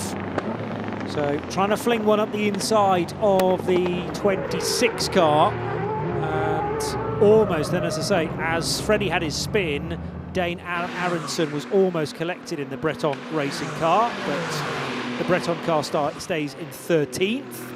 Track limits warnings coming the way of 2 or 3 drivers, including number 51 AF Corsa Ferrari and Colin Lobel in the number 7 Nielsen car that's dropped back from 8th earlier on in the race down to 11th. Hour and 6 minutes to go in this race. So some driver changes happening in GT3. David Fuminelli taking over from Murat Chuadoroglu, and Rory van der Steur now in the number 11 Aston Martin taking over from Philippe Saga. It's an RHGP 1-2. We can now catch up with the man from the Gebhardt Motorsport car. I'm joined by Oscar Tunio, driver of the number 70 Gebhardt Motorsport, and it's such a shame that it's come to this because you had so much pace and the car was running really well. Yeah, really big shame for the team, for everyone. Yeah, I don't know, driving standards right now in Le Mans Cup are not the best, which I really feel bad because yeah, we just been taken out in the first part of the race. So yeah, really unfortunate. We could not repair the cheesecake. We had the pace. Today we were top 3 in quali, so a big shame that we cannot score a great result today. But anyway, big thank you to Gebhardt Motorsport for all the weekend, and yeah, we keep going forward. back stronger next race. Thank you. Thank you. Yeah, cheesecake, cheese wedge, it's cheese. We know what he meant. Absolutely. That does rather clear up what happened, though. The suggestion from Oscar Tuño is that somebody was hit hit. him from behind, spun the car out of third position, now out of the race. Yeah, all of the GT3 runners either on pit lane or on the way off pit lane, including race leader Vanina Ricks, 10.5 seconds ahead of the number 51 AF Corsa Ferrari as she came down pit lane. Cars 23 and 87 drive through penalties for both of those. That is the CLX Motorsports car that currently sits in 7th place, and 23 is the Biogas Motorsport Ferrari, both for start procedure infringements. Vanina Ricks in to hand over to Marta Garcia. Remember, all of these cars having to spend 2 minutes and 40 seconds on pit lane, or 160 seconds, whichever you prefer, from pit in to pit out. And already one we've just spotted that has been too quick in that is the number 11 Code Racing Development Aston Martin. Yeah, he's timed at 2 minutes and 39. That might be, never seen it before, might be something on our timing, but that generally means it's the big marker of doom, isn't it? That there's going to be a penalty coming their way. We'll get through to that with race control at some point, but at the moment does look as if the number 11 car have fumbled that one. Rory van der Steur just aboard the car, currently running in second place in GT3 as Marta Garcia leaves the pit lane, keeping an eye on whether or not we've got any other fumbles here. It's a GT3 Pro-Am car gaggle on pit lane now, including Max van der Snel. He's made his way back up to 8th place. There's the gap. So good turnaround there, by the way, despite the fact that the number 11 car was a little quick on pit lane. The Iron Dame was 2 seconds longer on pit lane on our timing, but there's a good gap now between Marta Garcia and Rory van der Steur. Oh, it's very busy round the outside for the charging Team Motor Park AMG and the 51, and that's a positional change. Tidy bit of driving that, though, I thought, from... Like a Neumann. Well, is it more like to be Lucas Dunner now? Because I thought Neumann would have started that car. I'll check on the grid list. I think you're right. But Heiko should have been in as first, because I don't think that was a car that didn't get a normal lap time. Great move. Tremendous move. Just important that we credit the correct driver in that case. 65, was started by Heiko. So I reckon that car's definitely pitted, hasn't it? 65? It's on its way out. Yes, it has, yes. Yeah. So that's an out lap and now a flying lap for Lucas Dunner, which will be corrected hopefully shortly. But yeah, way up the curb, but got the drive, the necessary drive out of Le Com corner. By the way, just a brief glimpse of a blue and white car is not the Artur Rodgin car back from the dead. That's the sister CD Sport car of Shahan Sarkisian, who leads LMP3 Pro-Am, but the car's not made a stop yet. Yeah, Terence Woodward right with him, by the way, in that little bit of battle. And they're in close contention with Dane Aronson's LMP3 class car. In fact, CD Sport's Shahan Sarkisian moves up into the top 10 overall at this point. Hugo Schwarzer, by the way, still extending that lead, 6.6 seconds. The lead, meanwhile, in GT3 with Marta Garcia from Rory van der Steur is a single second, with van der Steur in the Aston Martin. And may have a penalty looming under real pressure from David Fumanelli in the number 33 Ferrari. And this is that battle. Yeah, Fumanelli, a more than meaningful look up the inside. I don't think he was ever going to pull off an overtake there, but there was almost a bit of contact. It was almost an overlap as they came past our commentary position just before the start line. Had a good run this time, mind you. He's got a great toe there, and it's going to serve him well in trying to get onto the back of the Porsche as well. So up the Kemmel straight. Is the Ferrari fully ahead? It is. It brakes very, very late, and Fumanelli's going to just about get through Le Com. I wonder whether he thought he could pick off Garcia in the same manoeuvre, but she was just a bit too far ahead. But the bright red Ferrari, started by Murat Çuadoroglu, is now into second place in the hands of David Fumanelli. Right, both RSGP cars. Here comes Fumanelli around the outside. Is he going to pull that one off? Marta Garcia got to have a very wide Porsche indeed. Fumanelli takes the inside line and takes the lead of GT3. Great couple of corners from David Fumanelli. Fair play to Marta, though. I think she knew the game was up. She tried to close the door, but it was just a bit too late. And Fuminelli was not going to be asked twice there, got level, made sure he wasn't in the blind spot for the Spaniard, and prevented Marta from turning in to turn 9. And Rory van der Steur now is in the queue in readiness to maybe take another position away from the Iron Dames Porsche. The Motor Park Mercedes of Lucas Dunner also in the sequence. So this is the top 4 in GT3, putting on a great show. Hammering along these 4. Meantime, the lead 2 in the overall race on pit lane, Hugo Schwarzer and Antoine Decan. This is the move completed on the Aston Martin, and the toe he got, said it while the move was happening, served him beautifully well to position himself, 2-3 corners later, for a fantastic move around the outside and take the track position he needed to grab the apex, and that is trouble for Freddie Tomlinson. So a puncture as a result of the earlier spin, potentially. He didn't actually make contact with the car he was battling with in the same corner, but then was off on the grass, and the rear left may have let go, unless it's a bit of bodywork that was pushing down on the tyre. Some looking into now Philip Sager's, well, driven now by Rory van der Steur's number 11 car, but potentially when Sager came in, there may have been some sort of pit stop infringement. So that's going to be looked at, concerns. That's the 2 minute 39 pit stop. Oh, of course, yes, and we'd already drawn attention to that fact. I think that's going to count the him game's out. Up there, isn't it? It is, I'm afraid, and that means this is sort of not the correct position for Rory van der Steur.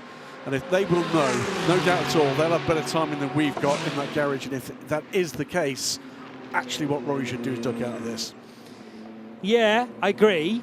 And is he going to do that? No, he's not going to allow Lucas Dunner through. The other argument in return is that we cannot afford to waste any time, because we're going to lose time as a result of this penalty, either when we serve it in race or it's added on at the end.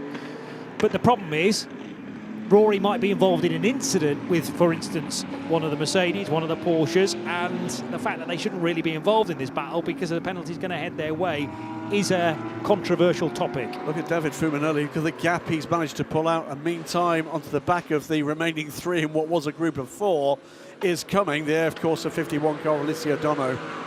29 for the Forestier Racing by VPS squad. Where's that car in the order? That is in 9th place, Louis Rousset. Terence Woodward shown as pitting ahead of Shahan Sarkisian. So, or did Sarkisian pit on the previous lap and then Woodward's come in afterwards? I think that's exactly right. Fine. Yes. So the overtake wasn't made prior to the pit stops. If a pit stop is slightly more than a lap. In terms of track time, so that's why it can get confusing at this track at this point. I was just interested in whether we missed a lead change in LMP3 Pro-Am, but I think it's the pit stop stagger, isn't it? So Kevin Rabat now takes over from Shahan Sarkisian. Terence Woodward's going to be on pit road for a bit longer yet, because he pitted a lap later than the 31 car, but that's going to be a fascinating scrap when they eventually do reappear. We're about to get to the phase. We've got 2 more leading cars, the NS Motorsport car that leads the race at the moment, and the 87 CLX Motorsport car, and then we'll be back to what is the realistic running order here. But this is an engaging battle. Again, Lucas Donner looking to the outside of the Code Racing Aston Martin. That's allowing Dono in the Ferrari to get busy here. Going to be side by side as they come down now to Eau Rouge. Looks to me as if the AMG's got that corner, and he's got it with a brilliant run down from La Source. Grabs 3rd place. And that was the point where Rory van der Steur needed to say, I can't get involved with this because we have got a penalty impending. Had it been a different day, I wonder whether the American might have tried to run completely side by side all the way through Eau Rouge and rally on. But Alessio Dono now looking for a way underneath that Code Racing development Aston Martin. No way through at the end of the Kemmel Straight. This is 2nd, 3rd, 4th and 5th in the GT3 part of the Le Mans Cup. I was trying to work out why we were looking at the 29 car. The reason we were being shown the 29 car, and thank you to friendly boys and girls in the truck, is because that's now split the RHGP Duquesnes in the order that will shuffle back to the lead of this race. So 29 making progress, and the car in the hands of Louis Rousset has managed to move ahead of the 2nd RHGP car. Yeah, good point. So different drivers now. The 85 car was started by Hugo Schwarzer, now driven by Adrian David, and has rejoined on the road in third, but the 2 cars ahead of it have just made a stop, so that will give it the lead back again. As you say, Forestier Racing by VPS have potentially got both of their green cars. They might have. In fact, side by side with the second of the RHGP, so that's the arm wrestle still taking place. In fact, the second of the 2, that's the car in its outlap. And it's just run off the road to try and keep the position. So is it going to give it back immediately, or was that just a fair overtake into? That's the 29. That's not the 92, that's the 29. So Charles Roussin is ahead of the 29 by 3.5 seconds. So yes, Forestier Racing through the pit stops, despite the fact the pit times are identical, have managed to pick up positions with both cars. Yeah. But that run on this lap through Radion was potentially compromised by a slower car. So did they both stay on the road surface when potentially overtakes were being done? And bear in mind as well that the second of the RHGP cars didn't take to the natural line at Les Combes either, but has given that place back again to Louis Rousset. So the order we reckon should be RHGP still lead, Forestier Racing second and third, and then the RHGP car that was second has fallen to fourth. Let's have a look here. What has Lucas Donner got in a straight line? He's flashing the lights at Martin Garcia. He's looking to get by the Iron Dames Porsche to try to get onto terms with David Fuminelli, who is now 6 seconds up the road. And with 53 minutes to go, it's go time if you've got it for the Mercedes-AMG of Team Motor Park. Also still in the mix here, but potentially with a penalty looming. Is this number 11 Aston Martin? Short pit stop, we believe, by under a second from the 2 minutes and 40 seconds, showed us 2:39 on our timing and scoring. And all over the back of the Aston Martin of Rory van der Steur is the 51 AF Corsa Ferrari of Alessio Dono. Not done. Nowhere near done. And all of a sudden, Johnny, we're getting some quality racing in all 3 classes. We've had to wait for it, and it's been a patience game, as it can often be in the Michelin Le Mans Cup. The first hour effectively dictated by a safety car, but I knew things were going to get spicy in the closing hour. This is frustrating for Alessio Dono, though, and his teammate Alessandro Cozzi, who lead the Le Mans Cup GT3 drivers' standings, because they are caught behind a car that will be penalised. With all of this done, it's now all wound back into a real race order. This is our leader, 10.4 seconds clear, Adrien David, from Charles Roussin. In the first of the 2, the 92 Forestier Racing by VPS Ligier. Duquesne from Ligier, from another Forestier Racing by VPS Ligier, hands of Louis Rousset. He is 1.7 seconds back, and then 1.2 seconds back is Edgar Pierre in the second of the RSGP Duquesnes. Warning flag for Lucas Donner in the Mercedes-AMG. He's got to behave himself from this point forward. That's his last warning. Has to make it stick, has to be clean. So Donner on a warning. Van der Steur, we know, will be getting a penalty because that car spent too little time in the pit lane. It might have been just down to 1/10 of a second, but nevertheless the time read 2 minutes and 39 seconds rather than the 2:40 required.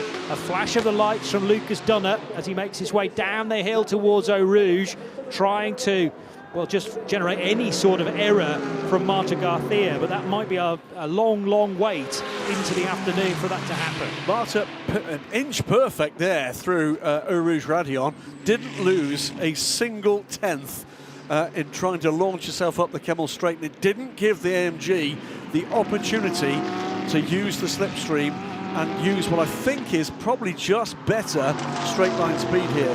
So having been passed and gapped by David Fuminelli, Marta's doing what she needs to do. She's learning and she's making that Porsche as wide as she possibly can, but being clean as a whistle doing it.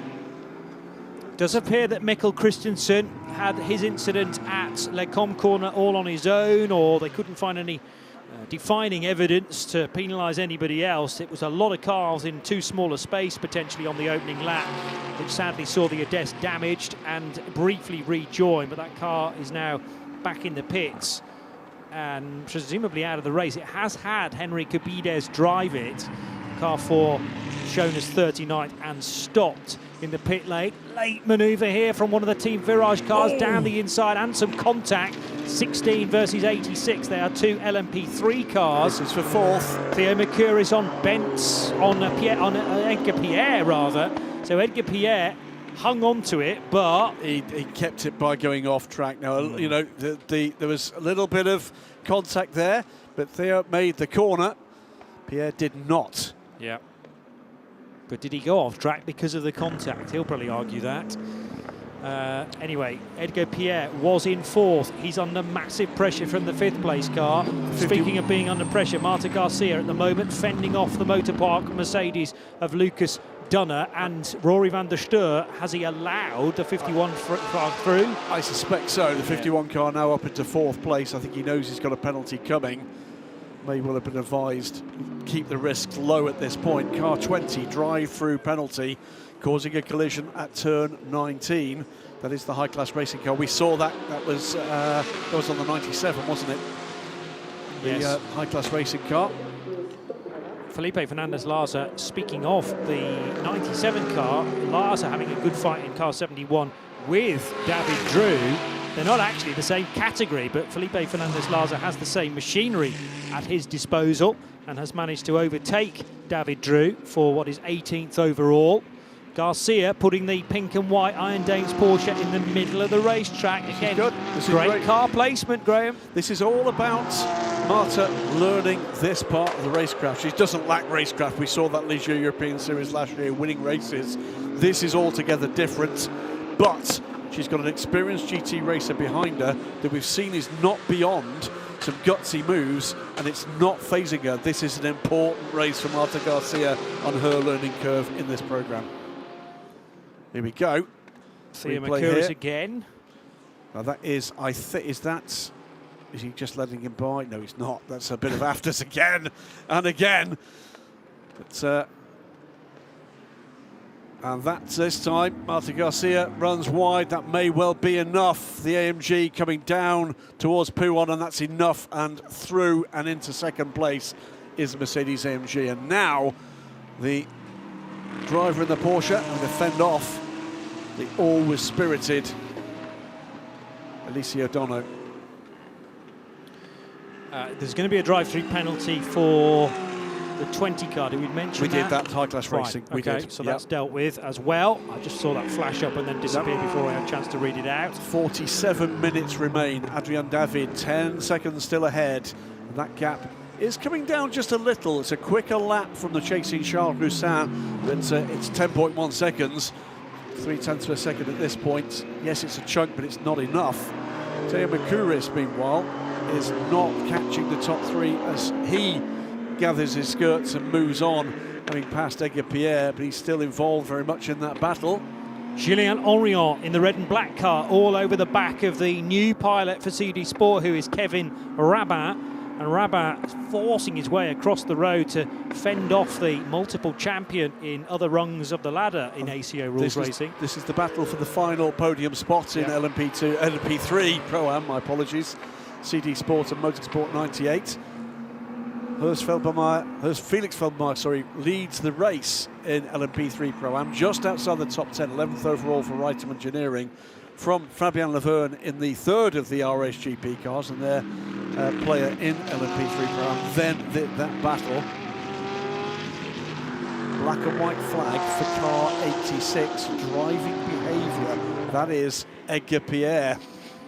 Well, two bits of side-to-side contact with Theo Mercouris. I'm not sure we saw all of the scrapping with Louis Rousset either, but that was two bits of, I would argue, unnecessary contact. They've seen what we've seen. They've decided that's your final warning, Sunshine. Yeah, there is Vanina. Great run from her. And there are a few female drivers more experienced, more storied, more successful, actually, back in the day. If you're a latecomer to the Iron Dame story, well, 20 years ago, you missed out, because Vanina Ricks was part of the Royal Centre Racing crew that scored multiple overall podiums in LMP1 machinery, and one of them came here on her home track. Track limits is going to bite Lucas Dunner in the 65 Mercedes and the number 11 Code Racing Development Aston Martin. Well, that was already going to be smacked with a big penalty. But these are drive-through penalties for the Aston and for the Mercedes, which had got itself up to second position. But all of a sudden, Marta Garcia being hunted down by Alicia O'Donnell. That's going to become second and third again. It's going to become not a lonely second place, but it's second place nonetheless. With the Ginetta just behind, looking for a way by. Team manager car 11, that is the Code Racing Aston Martin, to the steward's office, and my guess is that's to do with the pit stop. Yellow's appearing at Radion, or at least the kink immediately after it. The exit of turn 4, running onto the Kemmel Straight. It's debris, in fact, so that's going to have to be looked at. And we can't have a full course yellow in this, can we? Oh, blimey, that is quite a significant chunk. I thought it was a tyre initially, but it's a bit of bodywork, I think. Keep left, exiting T4. Keep left, exiting T4. It's come off. Which car is that? It is another wedge, isn't it? It's another cheesecake, as Oscar Tuño would put it. Is that Hayden Chance's car? The Breton Racing car? Potentially, yeah. But I think the 10, only way to deal with 9, 8, 7, well, maybe we are 6, going full course yellow. 5, 4, 3, 2, 1. Full course yellow. Full course yellow. Drivers have been instructed to bear left, exiting T4. We have debris in the middle of the track. Well, good that this is an option. I had forgotten that that was the case, in truth, but it would have been very unfair on those who have built a race worth of a lead, not least Adrian David and his teammate. Debris have been removed from T4. You may rejoin a regular racing line.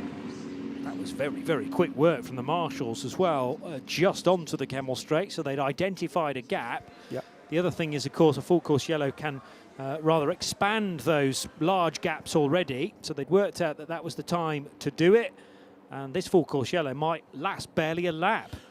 Well, 43 minutes to go. RHGP's Adrian David leads the race. 18, bear left. 18, 19, bear left. We will have marshals exposed on the right-hand side. So you're going to take the opportunity, Graham Boursier and his race control and trackside team, to do a little bit of housekeeping. It's RHGP's 85 Duquesne that leads the race, stands of Adrian David. From the two Forestier Racing by VPS Ligers, and now the Team Virage Ligier of Thierry Mercurius. Edgar Pierre, the 86 RHGP car, has been shuffled back in this second part of the race. So whilst this full course yellow continues, and it, as Graham has said, it serves as a good point to just dress the rest of the circuit, make sure it's safe for racing, we can go to Steph in the pits. I'm joined by Sebastian Graveland, driver of the number 16 Team Virage. You started off for us. How was that stint for you? Yeah, obviously it was a stint with a lot of safety car, unfortunately. But after the safety car restart, I managed to keep my position and keep us in the fight. So yeah, it was a decent stint. Your teammate Teo right now just outside of the podium positions. What's the likelihood that you'll be able to get onto that podium today? Well, Theo has really good pace in the dry here. He showed that in the free practices. So if we will go back to green soon, I think he'll have a good chance to catch the front guys. All right, best of luck. Thank you. Thank you very much. Sebastian Grauland sharing that number 16 car with Theo Mercurius, who's certainly been getting his elbows out, but up against fellow runners like Edgar Pierre, it's generally been the 86 car who've been verging towards the hot water. They're just observing things and saying driver behaviour is a little questionable, so that the warning flag has been flown in the direction of Edgar Pierre. But he has a chance to behave himself from this point on, and all will be fine. I think it's fair to say there have been a number of eyes on driver standards in this series, and with good reason, I'll say it out loud. And I've no doubt whatsoever that the driver briefings have been, how can we put this, somewhat blunt yes. of late. I think there's been a significant sense of humour failure from the both the race control and the stewards, with one or two shenanigans of late. And I think they are going to be jumping on incidents where they can see them and call them clearly. So that's to be expected. But right now, we've got actually some good racing once we get back to green flag running. Adrian David has driven away from this field, and he's done it 3 times. Reiter Engineering source Felix Felbermeyer in a good place as well. He's got a bit of a rear gunner with the CLX Motorsport 87, an LMP3 class car, between himself and his nearest his nearest contender, which is the other R-Race GP car. Let's take a look back at what's given us the action so far. Plenty of it as the LMP3s got underway. An R-Race GP lockout, remember, on that front row. And the starting drivers behaved themselves pretty well through the first right-hander, which is notoriously tough. Cold tyres, unfortunately, towards the rear of the pack, though. The 17 car, which was from the pole position, was judged to have been at fault. We never really did get a clear view of that, but car 17 with Lorenzo Innocenti driving it for the opening stint, collected by Alessandro Cozzi, but it was the leading car judged to be at fault. Then a worrying moment for the number 4 Ades, which turned left at the end of the Kenmore Straight and pretty hard into the barrier, re-emerging into shot there, minus quite a bit of its bodywork, but that was just decided as a racing incident. Lots of the grassy area, though, on driver's left, strewn with bits of the front of that Ades, which had been started by Mikkel Christensen. Then a dramatic failure for one of the CD Sport cars. We think this is more likely to have been a turbo let go on car number 30 for Artur Rodgen, preventing Thomas Imborg from getting a drive this afternoon, and flames from that right-hand bank, which actually took hold again on the number 30 car, and it had left a lot of oil along a significant stretch of the racetrack and the pit lane exit road. So the marshals worked incredibly hard to get all of that safely mopped up. Took a while, and eventually we went back to green flag running, with David Fuminelli having taken over from his Turkish teammate Murat Çuadoroglu in the number 33 Ferrari, wasting absolutely no time at all, charging his way to the sharp end of the GT3 field with a neat overtake on Marta Garcia down the inside of the speaker's corner. Also, Thea Mercouris and Pierre Edgar have been having some fun, and possibly not fun at times, because side-to-side contact on the left-hand side of Pierre's car, on the right-hand side of Pierre's car. And then Marta Garcia made a very tiny error coming out of Jackie Ick's corner. That would open the door to Lucas Dunner's Motor Park Mercedes, but he subsequently has been given a penalty. So this is how we stand now that we are back to green flag running. R-Race GP continue to lead with the Adrian David number 85 car that he shares with Hugo Schwarzer, leading by 12 and a bit seconds. That was not a safety car, it was a full course yellow, which means that all of the gaps theoretically should be retained, and it is Foresti Racing by VPS who fill the other podium positions, Graham. Yeah, Adrian David is continuing just to extend that lead gradually but steadily. 12 seconds now, as you say, to the good. The two Forestier Racing cars, meanwhile, pretty much together. Thea Mercouris has caught this pair. Now, I'm not quite sure how that's happened. It might just be where he was when we came into that caution period. So Thea Mercouris is now in contention for a podium position. And we heard from Steph down in the pits a little earlier that the team were rating his pace at this side of the race, but I think the timing of the caution there has really played to Thea Mercouris. Marta Garcia is the latest to get a warning flag for track limits, and the car 62 have been told box the car to repair the cheese wedge. It clearly was that car, the Breton Racing car, that lost the legality panel on the Kemmel Straight. Yeah. Rider Engineer, sorry, apologies. Rider Engineer is, by the way, still leading Pro-Am, still with the 87 CLX car between them and their nearest contender, Fabien Laverne, in the LMP3 Pro-Am RSGP car. So less than a second between the second, the third, the fourth place cars in LMP3 without the Pro-Am suffix. It's very, very close for those podium positions. As far as Pro-Am is concerned, the championship leaders have found their way to not quite the front. They're working their way closer and closer, with Felipe Fernandez-Larza now into the top 5, but Horst Felbermeyer for Reiter Engineering in the 77 car going great guns. Two other things to mention. Lucas Donner has taken his drive-through right now for the track limits violation, drops him back to 4th at the moment. Significant moment as well potentially here for LMP3 Pro-Am and the podium. because the third place car, Kevin Rabin in the CD Sport number 31 car, under investigation, driving behaviour. He's in close contention with Guillaume Henrion in the Motorsport 98 car in a battle for third place in class and for 14th overall. Watch this space for that one. Theo Mercouris with both of the Forestier Racing by VPS cars in his sights. So Louis Rousset, Charles Roussin will be feeling the heat now of the Bedfordshire-based Mercouris, who was a champion last year with Hayden Chance in the Ligier European Series. They've gone their separate ways now.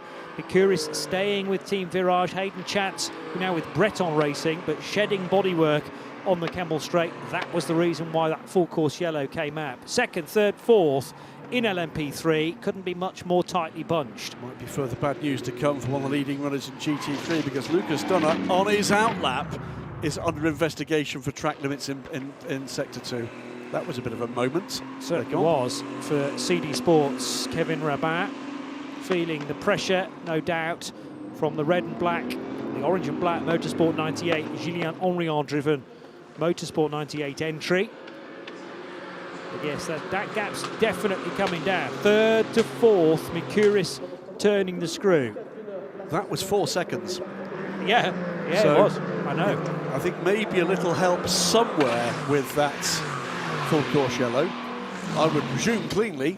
Okay. It can happen that way. Yeah, Someone checks up early or checks up later. But 4 seconds closed by Theo Mercouris on Louis Rousset. This is a battle for a podium position overall in this race.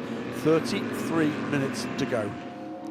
Well, that's the other thing about having a full course yellow written into the regulations, is that you need to then have the technology to police it from a stewarding point of view. So with the GPS technology, you can work out whether any car has gained on another.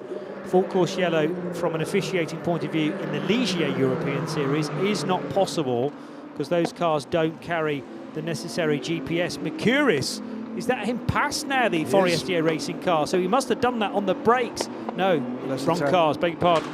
Did look They're the right colours. But Mercouris is still behind Louis Rousset. That's the 44 Virage car. Gregory de Seiberg and Ralph Kenners. Yes. Rolling back the ears, Ralph. Indeed so.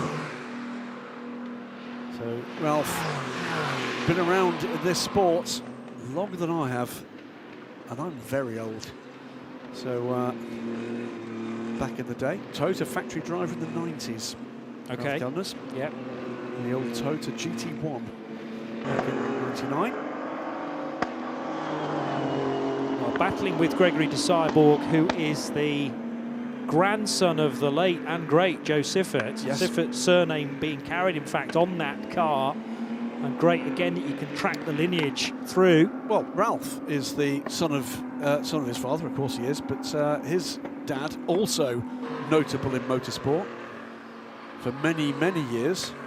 I'm trying to think if he was he rallycross? Okay, yeah, go for that. Well, they are finding there's not much difference between these two cars. Kellener's right with the youngster of Switzerland and trying to force the error. They would very much like to be a little closer to Horst Felix Felbermayr, mind you, because the 77 car that is shared with Horst Felbermayr running as the leading car, and this is surely their best result potentially of the year so far. Yeah, they previously had a 6th place finish. I'll correct myself because I'm remembering somebody else, but Ralph Keller's father won both the Nürburgring and the Spa 24 Hours. Okay.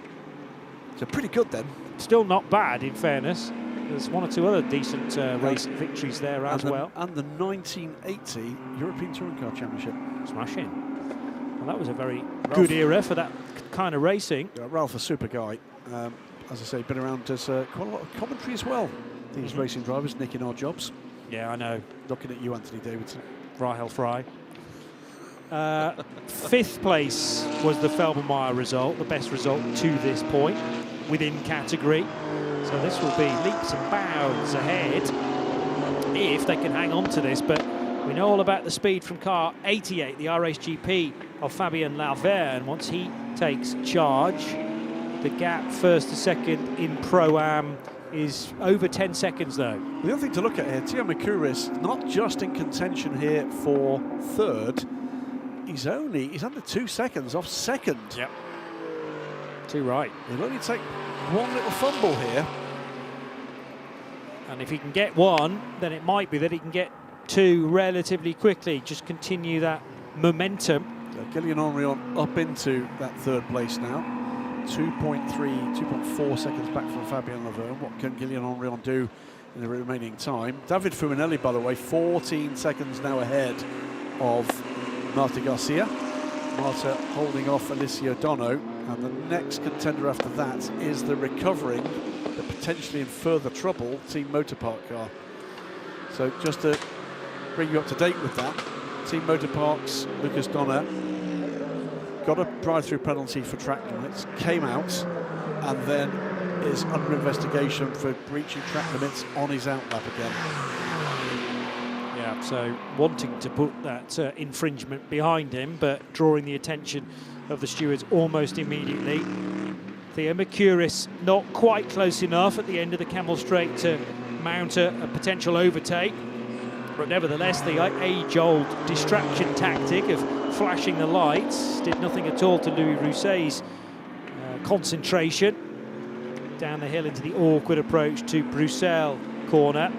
As now the 31 car is under investigation for a potential full course yellow infringement. That's the 31 car of Kevin Rabat, who is fourth in LMP3 Pro-Am. Well, he's just lost a potential podium position. It looks like there might be further damage to come here. The two cars that are most likely to take advantage of the two Rinaldi Racing cars, Felipe Fernandez Laza and Griffin Peoples, they're separated by under 1/10 of a second from each other. And looking back there, it is how long? In fact, Griffin Peoples has just switched the order. So the 66 now ahead of the 71, and Peoples is, call it 5 seconds back from the CD Sport car. Any penalty that comes the way of CD Sport is going to see Rinaldi Racing leapfrog up the order. Peebles has been a race winner already this year with his teammate Steve Parrow. Great weekend at Le Mans also for the Felipe Fernandez Laza car. Now, that was a very, very close run thing for a CLX car. It was. That is the 87 car that is sitting, that's Pierre-Alexandre Provost, who's sitting in 11th place just behind the LMP3 Pro race leader. Third and fourth just collided with one another. Rousset made a slight mistake. It meant his momentum through the first bit of the Bostock chicane was not there, and Mercouris had to get off the loud pedal very quickly indeed, off the power, but it didn't prevent the Virage car from slapping the back of Rousset's green and black Forestier Racing by VPS car. So they have come to blows now, a little bit like when Mercouris was side to side with Edgar Pierre on a couple of occasions. Mercouris on the whole is a very clean driver. I've done an awful lot about that. That was just a break of traction from Rousset's car. But there may now be damage to the back of car number 29. Mercouris has a long look at the inside, but thinks better of it. Stays in the wheel tracks then of the Frenchman. Further note about the 31 CD Sport car under investigation, driving behaviour as well. Bad spell is going from bad to worse at the moment. Forestier Racing car and the headlights to the Motorpark AMG ahead. Does not want to be held up by the GT car. There's any stumble here, and Theo Mercouris is likely to take that opportunity. 26 minutes now left. So down the inside will go Rousset on the Mercedes. Mercouris is going to have to wait a little bit longer, so that will extend the gap by a couple of car lengths. Should be able to close up on that though, this time through Campus and Curve Paul Frere. It appears to me that the yellow and black car is just a tad faster than Louis Rousset, who holds on to third position this late stage. We're into the final quarter of the race now, 26 minutes just under still to go.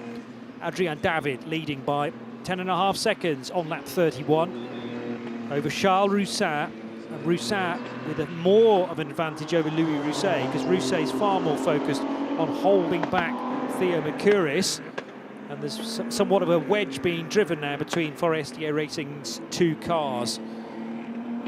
Kelleners, meanwhile, still can't find a way by the 44 car of Gregory de Cyborg. So this is a fascinating fight as well for Pro-Am honours in LMP3.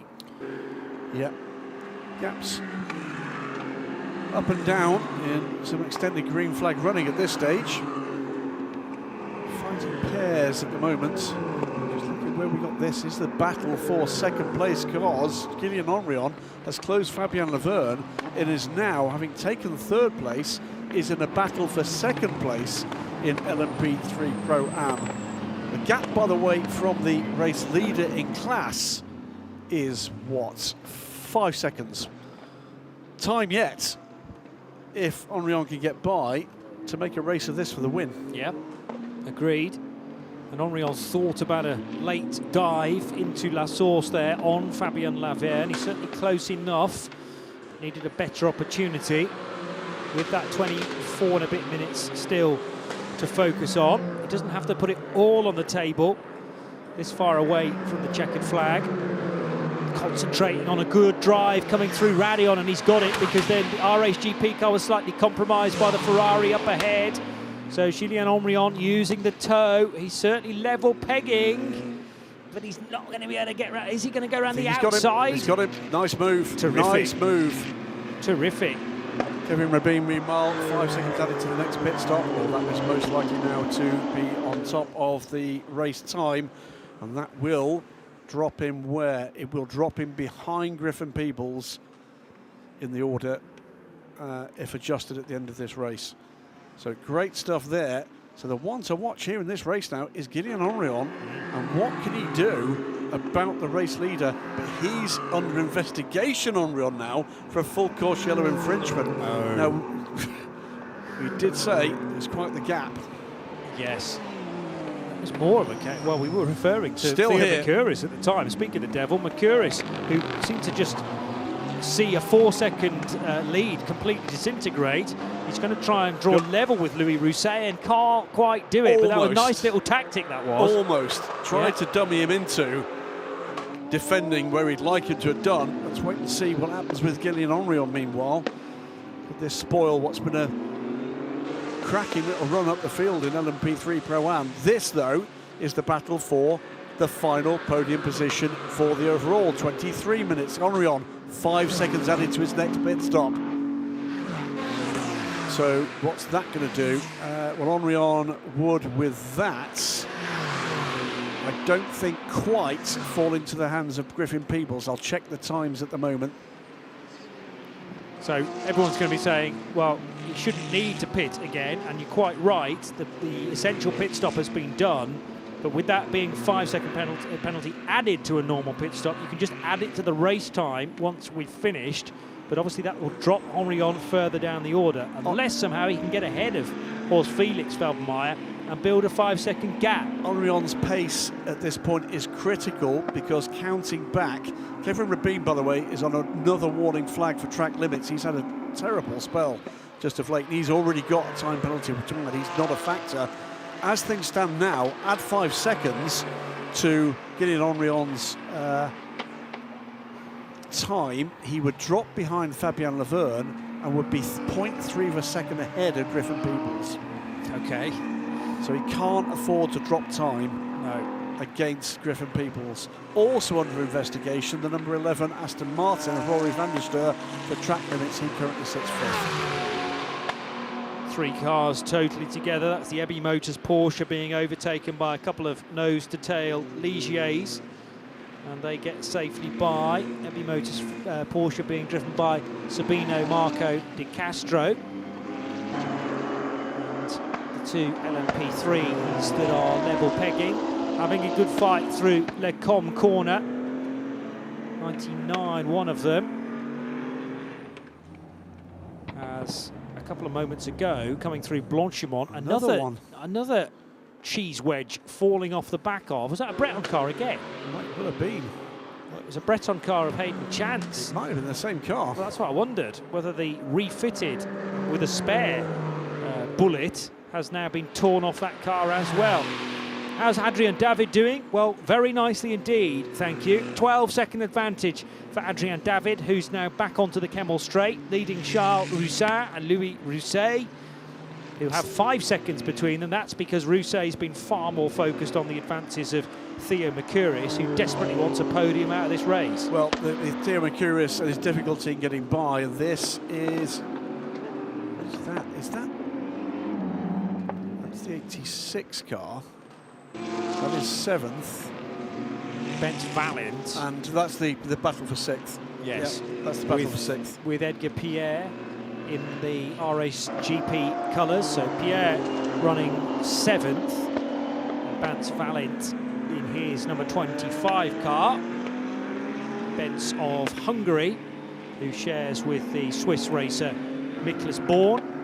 Miklas doing the opening just about an hour before switching over, but they are both semi-pro drivers, i.e. I think they're both silvers in that car. Silver and silver confirmed. 20 more minutes to go. Well, the point I was about to make about Theo Mercurius is the longer that Louis Rousset is holding him off, number one, he's saving his own position on the podium, but he's also making it significantly less likely that if Theo Mercurius does get by, he could actually challenge Charles Roussin for that lead, that 2nd place. Warning flag, meanwhile, for Edgar Pierre for track limits, that ongoing battle for 6th place. Motorsport 98's car working its way through Pouhon to tick off another part lap. And car number 98 has had a good run to this point, particularly in the hands of Julien Henrion, but bear in mind there will be extra time added to his race time once we are done. Starting at 5 to the hour, so due for a 5:55 end, or at least the checkered flag will come out roughly close to that time. It will wait for the race leader to cross the line for the first time with the clock at 0. By the way, hats off to David Fuminelli here. Joined this battle after getting aboard the car, I think in about 5th position. Got to grips with the gap he needed to get to the lead group and just picked them off, and since then has just driven away. He's now 21 seconds ahead of Marta Garcia, who, by the way, seems at the moment to have dealt with the challenger Alessio Dono. Fuminelli really took the bull by the horns in those first few laps of the stint, realised that the GT3 traffic was close enough to be able to do several overtakes on one lap if necessary, and yeah, managed to do that with great success. Marta Garcia tried her level best to keep the Italian back, but in the end she couldn't do much about Fuminelli going around the outside of Bruxelles corner. That delivered him into the apex for the Jackie X left-hander, and through he went and into a huge lead. But Marta's been doing a good job in fending off Alessio Dono since then. Pierre Caffer took charge of the M Racing LMP3 Pro-Am car during the pit stops. That car is now right in the middle of the GT3 battle. But the other car that might have is Lucas Donner close enough to potentially do something about the podium. He's not that far away from Dono. So Lucas Donner, however, the penalties have been heading his way for the track limits. Incident involving a couple of cars. That's Theo Mercurius. It's the 3rd place battle. And the 29 car of Louis Rousset. So that's under review at the final corner.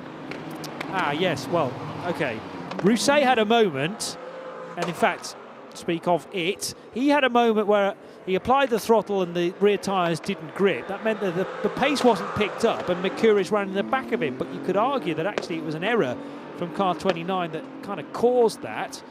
Then again, the age-old rule is that whichever car is behind, if it runs into the one in front, then it's the car behind's fault. Thank goodness we're not making that decision, but it is under investigation. Meantime, 2 more drive-through penalties, and it is another penalty for the number 11 Code Racing Development Aston Martin. The 95 car also gets a penalty. That is the EB Motors Porsche down in 8th place in GT3. Track limits again. Mercurius getting a very good run on Rousset. on the start of the Kemmel Straight. He's going to pinch down on the Forestier racing car. Has he gone off here? He But has. they both have. They both have. So what happens now? Because Mercouris is still going to be ahead.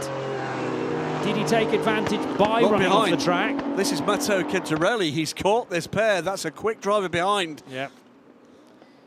And arguably quicker in this phase than the two ahead, but who are sort of losing their heads a little bit, although it was a great attempt at an overtake, but neither one wanted to break earlier than the other. This is the lead battle in LMP3 Pro-Am as well. We've got 15 minutes to go. Gideon Henrion, he's under investigation, wants to get by, but he's got a 5-second penalty, hasn't he? Yes, that's no longer being investigated. It's been issued. So he needs to go by and drive away, and he's running out of time to do that. By 5 seconds, he needs an advantage over Horst Felix Feldmeier, but he's got to overtake him first.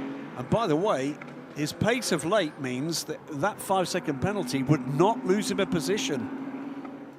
So he's done enough to fend off at this stage the challenge of Fabien Laverne and Griffin Peoples behind.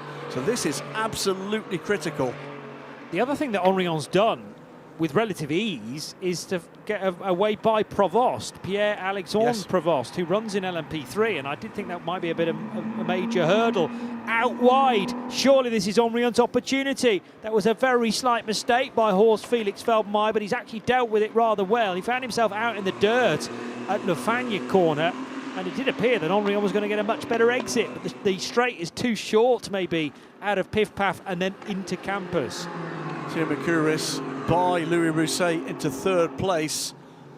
Black and white flag for causing a collision, so nothing more than the warning. That would be good news for the number 16 crew. Meanwhile, car 11, Code Racing, he just goes from bad to worse. Under investigation, pit stop infringement. Oh dear. That is awful luck for them. Spiralling out of their control, that issue for the Code Racing development Aston Martin GT3 car. This is a battle for the win in two ways. Battle for the win physically on track. Battle for reducing the amount of time that should Gideon Henrion get by, he's got to draw out that essential 5-second gap. And who knows what's going on with the pace behind. Gideon Henrion needs to get by because this is somewhat in his control. What's not in his control is what everybody else is doing 5 seconds and 6 seconds further back on track. Yeah, fair point. So looking for a gap. For my money, Henrion's got the quicker car here, but he's got to safely overtake Horst Felix Feldmeier. I think the move is done. I think he's got him. He's got the advantage on the road. He brakes a little bit later as long as he makes the corner at Les Combes. That is the LMP3 Pro-Am lead secured. Now he's got 12 and a bit minutes to try and extend the gap to 5 seconds. Absolutely right. That's the key at this point. 23 Events Racing's Matteo Quintarelli, by the way, now trying to get onto terms with the 29 Forestier racing car for fourth, because Thierry Mercouris has pulled ahead of the 29. He's just pulling away a little. Car 88 is the next car to be getting a penalty. That is the third place car in LMP3 Pro, and it's all cars in podium positions. That all of a sudden it's going. Now that means he's taken out of this equation because he shuffles back by 5 seconds. And that was one of the yardsticks we were using for Gillian Henrion's progress, or lack of it. Well, the key, but you drop one of them back, and that actually means that Henrion's in a better deal. What we've got at the moment is of the top 5 cars, 3 of them have got 5-second penalties. I hope you're keeping up, folks. We have had a similar race to this, I think at Le Castellet, where the majority of the front runners had penalties, and it was a question of remembering who was going to suffer those 5-second penalties at the flag 4. Meanwhile, Lucas Dunner to the inside of Eliseo Dono. That puts him back into a podium position at this point, but I think he's got an investigation hanging over him still. I don't think we've seen a conclusion to track limits on his outlap, and they are working through quite quickly the in-tray at the moment. So where are we?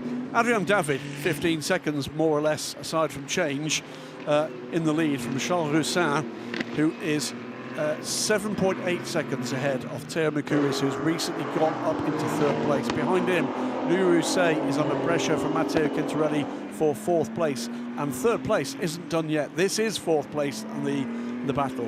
In LMP3 Pro-Am, Gideon Henrion leads on the road but has a 5-second penalty. He's trying to drop the challenge of Horst Felix Felbermayr and is already 2.4 seconds up the road. So he could just get this done. Third place, Griffin Peoples. No penalty for him, but he's not close enough to overhaul Henrion. So that, at the moment, they are your 1, 2, 3. Fabien Laverne is close enough that he could make a battle of this for the final podium position, depending on the pace of Henrion. In LMP GT3, Kessel Racing's David Fuminelli has just gone off into the distance. What's his gap now? That is 28 seconds over Marta Garcia, who has seen off the challenge of Alessio Dono. Lucas Dunner is up into third place, but is 3.5 seconds back, but has a penalty, or rather an investigation, hanging over him. Yet another penalty, car 28, 5 seconds added to the next pit stop. Reminds himself of who that is. That is James Winslow. Now James must be a late addition to that. I don't remember seeing him on the entry list. He's in 7th, and that will drop him back. Under 10 minutes to go, Johnny. And since we've gone back to green flag racing with that short full course yellow, been a great race. It's been superb, and not quite having a clue as to where to look next, because an awful lot has been happening either in the decision-making department, which is not that far away from our commentary booth, or more importantly out on track. I agree with you that the second under-investigation message about Lucas Dunner's Mercedes has not yet had a resolution. So he served one penalty, did that with a drive-through, but the secondary potential track limits infringement is still being looked at. And there are other cars, other teams with potential penalties to come at the end of this. The end of the race, 8 minutes and 40 seconds away. Adrian David has driven superbly to lead by 15 odd seconds from Charles Roussin, but Theo Mercurius, after that eventual overtake on Louis Rousset when both cars ran off the road at Les Combes, he has now built himself a margin of nearly 3 seconds over the chasing Forestier racing car, which is off the podium. Second place under, that's Lucas Donner, goes through to second again. We're talking about him being under the shadow of a potential penalty coming. Well, he's not waiting for that. He's gone by Marta Garcia, something Alessio Donno couldn't do. He's done it twice. Yeah, again, a great overtake by the Austrian. It was set up many corners, or at least a couple of corners back, maybe at La Source, and it's about continuing that forward momentum all the way through Eau Rouge and Raidillon and on to the Kemmel Straight. Well, that's Henrion trying to get by because he wants to gap the second place car on the road, and he's in a hurry to do so. The clock is ticking down. He's just under 3.5 seconds clear. Needs it to be 5 to retain the win.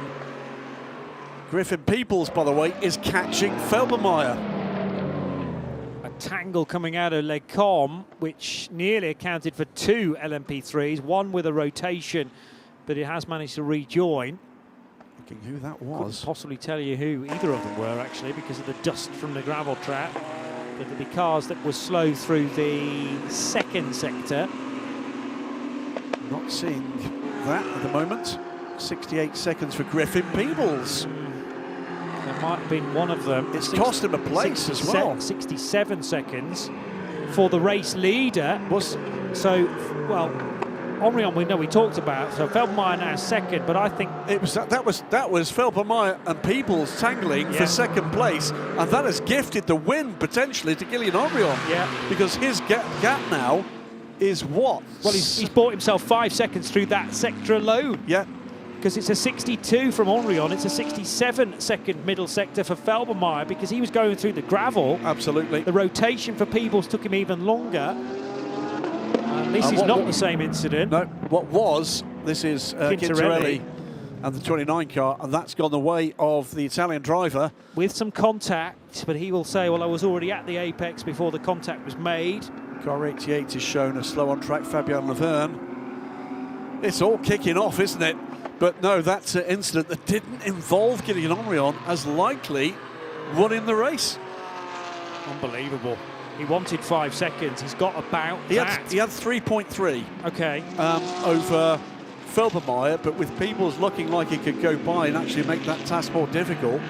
But now that gap is, well, it's 8, 9, it's pretty close to 10. That's Henry on back to Felbermeyer, and it's actually taken the heat a little bit away from Felbermeyer as well, although there might be a decision. Speaking of which, the 77's just been over. Was that Peoples going through in the Rinaldi car? So that doesn't make any more sense now that Peoples had a spin and then is right with the 77 car again. That's Provo as well, I think, isn't it? Is that the 8? That's the 87.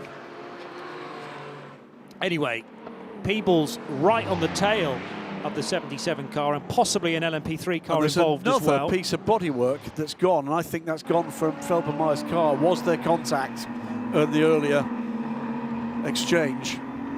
Will there be yet more drama to come? Crucially, Peebles now ahead of Felbermeyer, we reckon. Fabian Laverne has pitted in the number 88 car that led the race in LMP3 Pro-Am.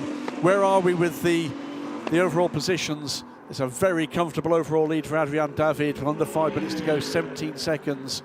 8.7 seconds back to third from Charles Roussin to Theo Mercuris. 3.8 to Louis Rousset in the 29 car, with Matteo Quintarelli right there in fifth. In LMP3 Pro-Am, into the top 10 for Guillaume Henrion. He now has well over 10 seconds over Rinaldi Racing's Griffin Peebles, and time is running out. Peebles, though, without a penalty, as has Horst Felix Felbermeyer. Kevin Rabin, though, does, and will drop back from the 0.3 of a second he is at the moment on Felbermeyer to fall out of podium contention if things don't change. LMP3, it's been a stellar performance from David Fuminelli. He has got 30 seconds on Lucas Donner. Still have not yet had the final reckoning for... More bodywork falling off the back of the 98. That wasn't a cheese wedge on that occasion. Lucas Donner, we believe, still has an investigation hanging over him for track limits for a second time, but he's pulled 5.8 seconds from Marta Garcia, who's dispensed with the challenge, long race challenge from Alicia Donner. We've got yellow flags, and I can see at least 3 fairly major pieces of bodywork on track. Turn 17, there you go, very large piece of bodywork coming down to turn 17. Well, Adrian David and Hugo Schwarzer, this is a dream scenario for those two to lead this race onto lap 42 by nearly 18 seconds. And then the margin from Charles Roussin, who is in second, back to Theo Mercuris, is 8 and a bit. So you have to argue that the 3 podium positions in LMP3 are pretty much in stone now. Rousset versus Quintarelli might still have a bit more to give.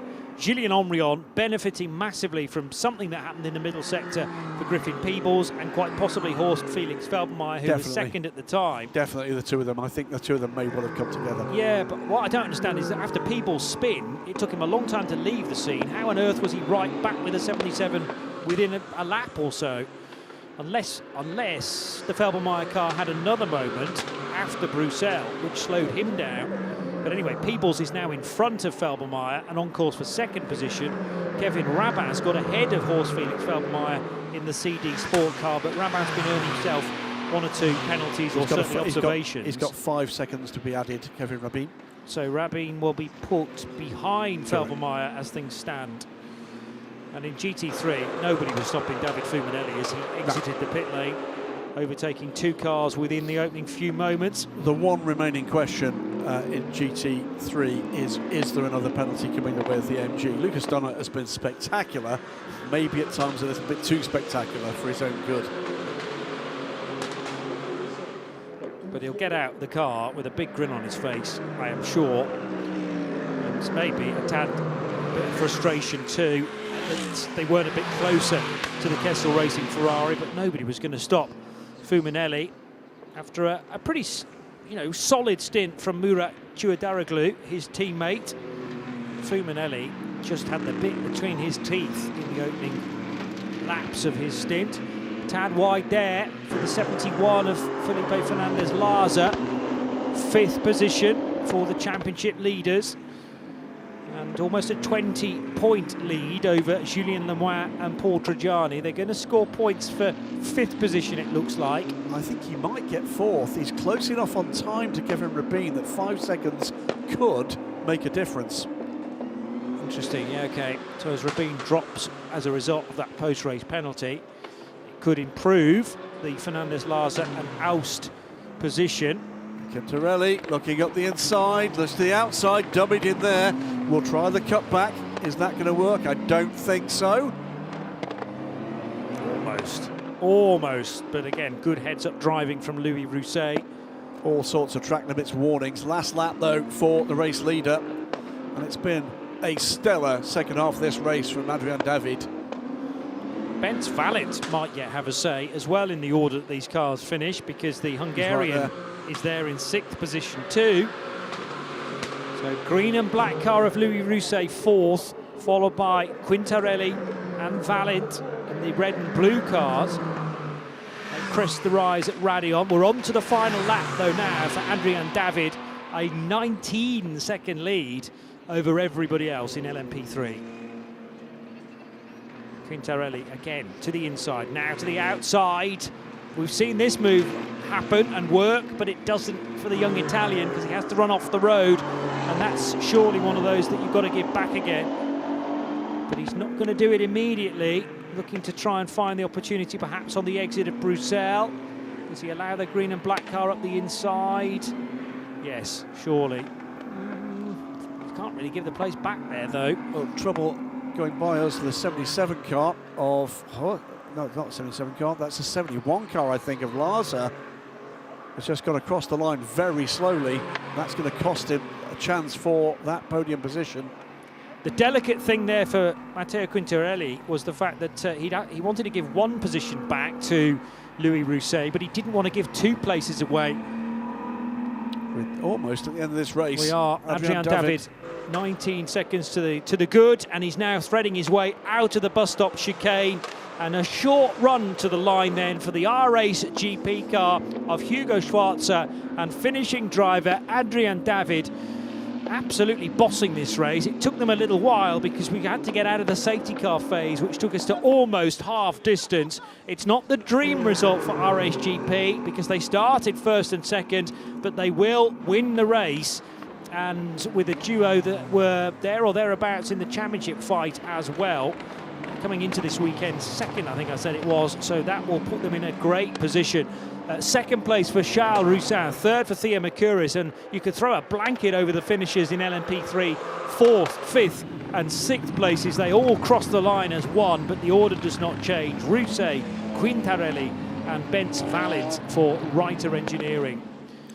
Yeah, Edgar Pierre will come home 7th shortly, and the 74 Team Virage car of Michael Batamba 8th, before we see what will remain, I think, even with the penalty to be added, the LMP2 Pro-Am leader. It is going to be Eric de Doncker and Gillian Henrion. Griffin Peebles will finish, how close? 5.17 seconds. Where did that come from? Peebles pushing on like crazy, and the I 66 looked at that car. a lap ago, yeah, and he was way off. There's something's been going on in that little group. Somebody's been, I think, slow in that group, and it's been backing people up. I think Gillian Henrion may just have won that by about 0.3 of a second. Well, the times will change in a second as Alcamel, once all the cars are hosed and hosed, then the penalties will be issued, and Gillian Henrion was given one in the middle of the race. 2:14.8 as his Peebles closing lap time. He nearly did it. And a 2:16.1 for Gillian Henrion. So whether that was Henrion catching some traffic or, well, who knows what he was we saw thinking, the bodywork fall off the car. Off the, off the 98. We saw something fall off the 98 as he had a problem. Yeah. But that was very, very close at the end. David Drew crosses the line. CD Sports Kevin Rabin, at the moment, I think will retain a podium position. In fact, I'm now sure of it. That came courtesy of the problem late in the race. 77 car has stopped. Okay. Horst Felix Felbermeier. As has Felipe Fernandez. Are they tangled? They did not finish the race. No, both being shown as stopped and having not received the checkered flag. Could be fuel, but I mean, the first phase of the race was a safety car affected. They will have fueled the cars at half distance, and I suppose this is a fairly fuel-hungry racetrack, particularly that first sector. Were they running together, though, 77 and 71, Felbermeyer and Fernandez-Larza? Fernandez-Larza had run off the road fairly late on. Fernandez-Larza came past me very slowly, so I think it's two separate things. Okay. And I have to say, not convinced that's not fuel. Yeah. Not convinced. This is, remember, we haven't run these cars here for 2 hours. We have not. No, There's agreed. lots of unknowns. There's a lot of full throttle mileage here. Car 85 is under investigation, meanwhile, post-race for not following race drivers' instructions, and that is the race winner. One thing we did have, though, in the second half of the race was the full course yellow to deal with the debris. So if fuel was marginal for some of those cars, the full course yellow would have helped, depending on how much fuel was actually put in. There was a fair amount of safety car involved as well. You're not going to be in a scenario where cars are being under-fueled to save time, because they're all timed pit stops. So Anyway. RHGP win the race, but the leading car, the winning car, is under investigation for not following race directors' instructions. That would be bitter, Gord, if something happened there. Just a We've tad. We've not mentioned, by the way, post-flag, what a run from David Fuminelli at the end of that race for Kessel Racing, the 33 Ferrari. Motorpark's Lucas Donner crosses the line in second place, ahead of Marta Garcia. Ryan Dames on the podium. And Vanina X so happy to get a podium result with Marta Garcia hugging Celia Martin, who we will see in European Le Mans Series action tomorrow from 1 o'clock in the afternoon. Julien Henrion, now corrected times, it's still shown as a 5.2 second gap. I still don't think that 5 second that was what time it showed penalty. exactly. That's what it showed at the end of the race. Exactly, but everything else has been corrected, as in cars that didn't finish are greyed out. So Felipe Fernandez-Larza indeed did not finish the race, nor did Horst Felix Felbermeyer. Wow. But when various penalties should have been added to race times, the gap remains the same between Julien Henrion and Griffin Peebles. To be honest, even when a 5 second penalty is added, He still got it. Henrion still wins, along with Eric de Donker Yes. in the number 98 car. His home race. Too right, yeah. So what a time to do that. Belgian and French combination. And Griffin Peebles, who's already sampled the top step of the podium with Steve Parrow. Again, getting some good, consistent results. Might be a crew to look out for the remainder of this season. And in GT3, a win undoubtedly for David Fubinelli in the 33 Ferrari with Murat Chuadaroglu, but it was more of a dogfight further back.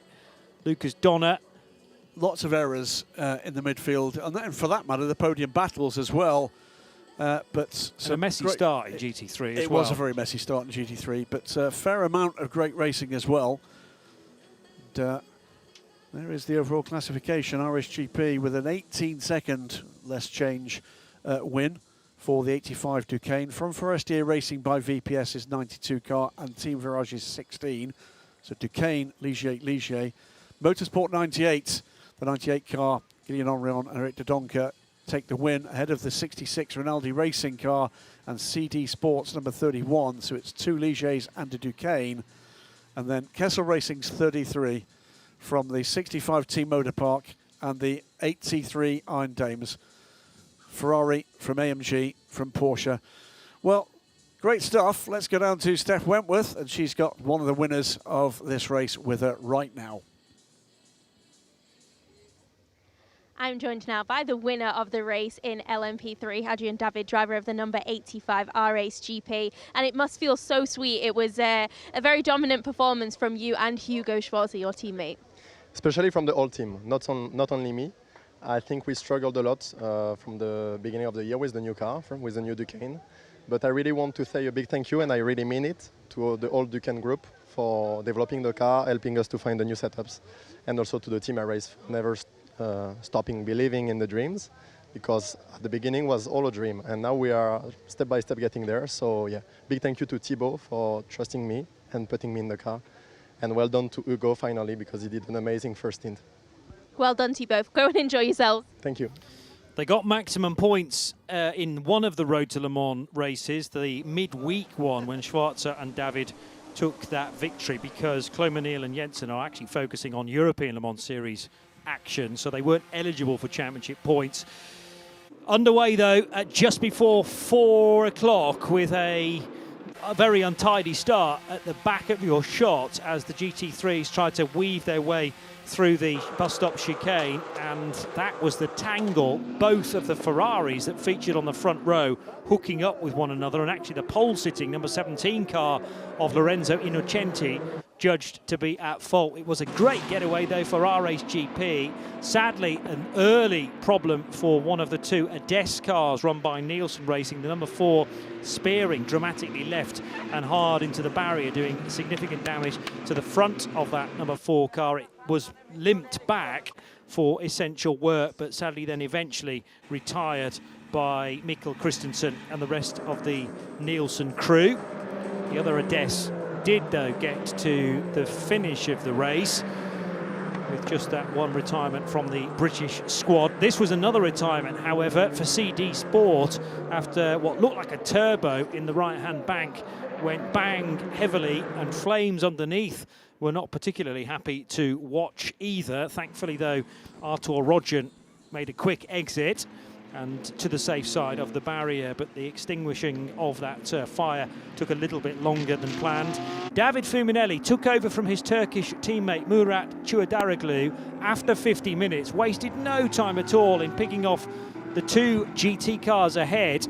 Then there was pressure from Lucas Dunner, the new driver, into the 65 Motor Park Mercedes in the red and black, and that pressurised Marta Garcia into a mistake coming out of turn 9. She ran a little bit wide through the gravel, but still eventually hung on for a podium. Side-to-side contact, and not the only bit of contact, between Thea Mercouris and Edgar Pierre. Mercouris in the yellow and black Virage car, Pierre driving for RAce GP. And then classic run through Eau Rouge and Radion for so many of them, just running a bit too hot into that corner and having to take to the sidelines, as then again great dicing between Mercouris and the Forestier Racing car of Louis Rousset, both running off the road in fact at Les Combes corner. Motorsport 98 Julien Henrion doing battle with pretty much everybody within LMP3 Pro-Am, and Quintarelli was sticking the elbows out as well in an effort to get through the order. But there was no stopping Hugo Schwarzer and Adrian David, who win by a clear 18 seconds across the line. So RAce GP locked out the front row in qualifying. They managed to get one car to the win. The other one did lose time. And the 33 car, a dominant victory in GT3 as well, particularly for Italian racer David Cleto Fumanelli. The win in LMP3 Pro-Am going to Motorsport 98, Eric de Doncker and Julien Henrion. So lots and lots of action. Another Michelin Le Mans Cup race that we will have to head back into probably in the week to follow to fully discover precisely what happened. It was an awkward start. It was a frustrating start in that we wanted to see racing, but we had to make sure that the whole situation was safe and that cars had been recovered. The biggest problem was mopping up whatever the Artur Rodjan Duquesne had dropped onto the road surface and making sure that that was swept up, even though the majority of it was in the pit lane entry or exit road rather up the hill towards Radion. Once all that was sorted, turned into a bit of a classic. It did. Great race, great stuff from the RAce GP guys. There is an investigation post-race for not following race director's instructions. I think that's about how they access the podium. Can't be sure, but I think that's what that's about. Did notice, by the way, another quick note on our timing scoring screens, several post-race investigations into track limits, including at least 2 cars that have currently provisionally finished on podiums, those being the CD Sport number 31 car of Kevin Rabin and the Iron Dames. Those 2 cars certainly under investigation. We believe the same is the case for the 65 car. We didn't see a resolution to the investigation there. So keep an eye on your chosen news site for the updates on that in the next 24 hours or so. But overall classification, pretty clear. The race winner at the moment, the 85 RAce GP car, great stuff from them. And behind them, cracking battle for the remaining podium finishes that stretched all the way down to 5th and 6th places throughout that battle. The LMP3 Pro-Am class, that's coming nicely together, and it was ultimately a great run to the front from Guillaume Henrion against what looks like it might have been a slightly hobbled number 77 car eventually that did not finish the race. Griffin Peoples almost snatched it at the end with a great run up through the order. I do wonder, by the way, whether or not that 5.28 is the adjusted time, and that explains why the big change. That was the other possibility in my mind. It was it's done very quickly. I didn't see where he was confining 5-6 seconds. It might well be that's it. But cracking stuff from both those two young men. They're stars of the future, as well as stars here right now. Kevin Rabin went through the mill and at the moment sits in third place, but again, potentially something kind of hanging on there. There's our provisional point standings. 64 points to the 85 crew from the 87 to the 97. It made their way back up the order, but both had a poor race today. They did, so that's a big move for Adrian David and Hugo Schwarzer to go from third in the title race to jump ahead of the two CLX Motorsports crewed cars. But CLX are not that far back, and they're still, what, 52 points on offer in the closing two races. So Adrian David, Hugo Schwarzer go from 38 up to 64 points and elevate themselves above Alvise Rodea and Pierre-Alexandre Provost, Cedric Ultramar and David Drew. Charles Roussin, Luciano Morano have also gained a bit of ground in the championship as well, ahead of then Matteo Quintarelli, plus teammate Louis Rousset and Romain Favre finishing fourth in today's race. So they get, what, 12 points to add to their total. As we've seen, though, in the Michelin Le Mans Cup, literally anything can happen. 52 points still up for grabs from Silverstone and Portimao to complete the season. But that set things up nicely. This is, at the moment, RSGP, the 85 Crews Championship to lose at this stage. Good clean results in the UK round next month. And they could well be sitting very pretty indeed. So we'll have a look at three separate podia in just a tick and the order that they are called out. Celebrating, remember, 10 years of the Michelin Le Mans Cup now. That's remarkable. 2016, it began as a GT3 only category, didn't it? With LMP3s added for the Road to Le Mans events that year, although not scoring championship points. And then the LMP3s were permanently added in 2017. You know, and with its ups and downs, topsy-turvy nature of it, you know, the teams and the drivers that have been added to the storybook through this championship, it's worthy of a bit of journalistic attention. Once my Oppo has got over his honeymoon, I'll be making sure he does exactly that. Well, big smiles further in the trophy celebration room, and that's the kind of green room behind the podium where various team names and personnel will be called forward. Motorsport 98 with an excellent victory. Have they won races in the Le Mans Cup before, Motorsport 98? They have. Yeah. I got to check. Not with this driver combination, but Eric de Donker will have been part of it. Yeah, we've certainly had podiums from Motorsport 98, and I've got a funny feeling they did take an overall win before the class split. Okay, yes. Yeah, because this is not an overall win, but it is a category victory. They've entered into LMP3 Pro-Am, and that's precisely the part of the race that they have managed to take the biggest trophy in. Thinking Diego Alessi back in the day. Right, okay.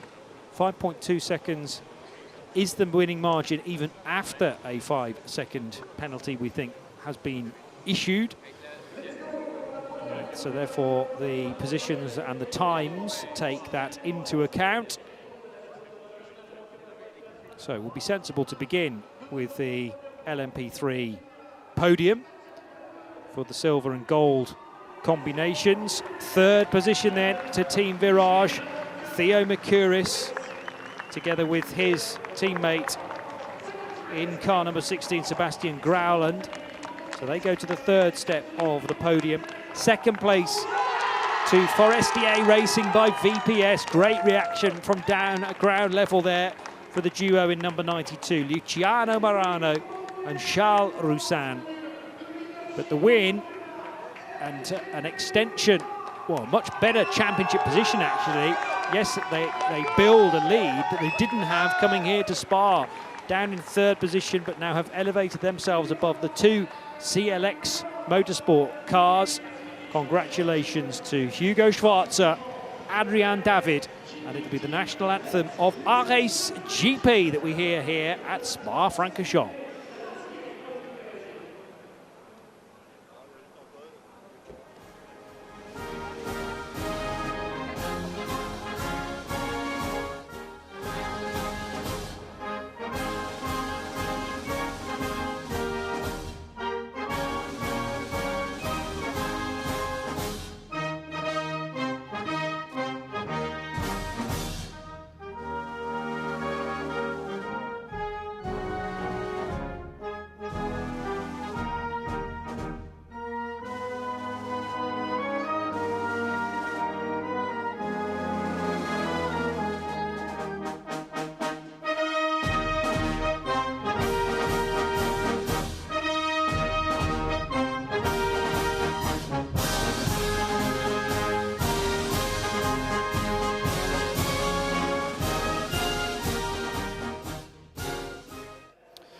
The national anthem of France for our race GP, who now become our championship leaders, heading to Silverstone in a matter of weeks' time.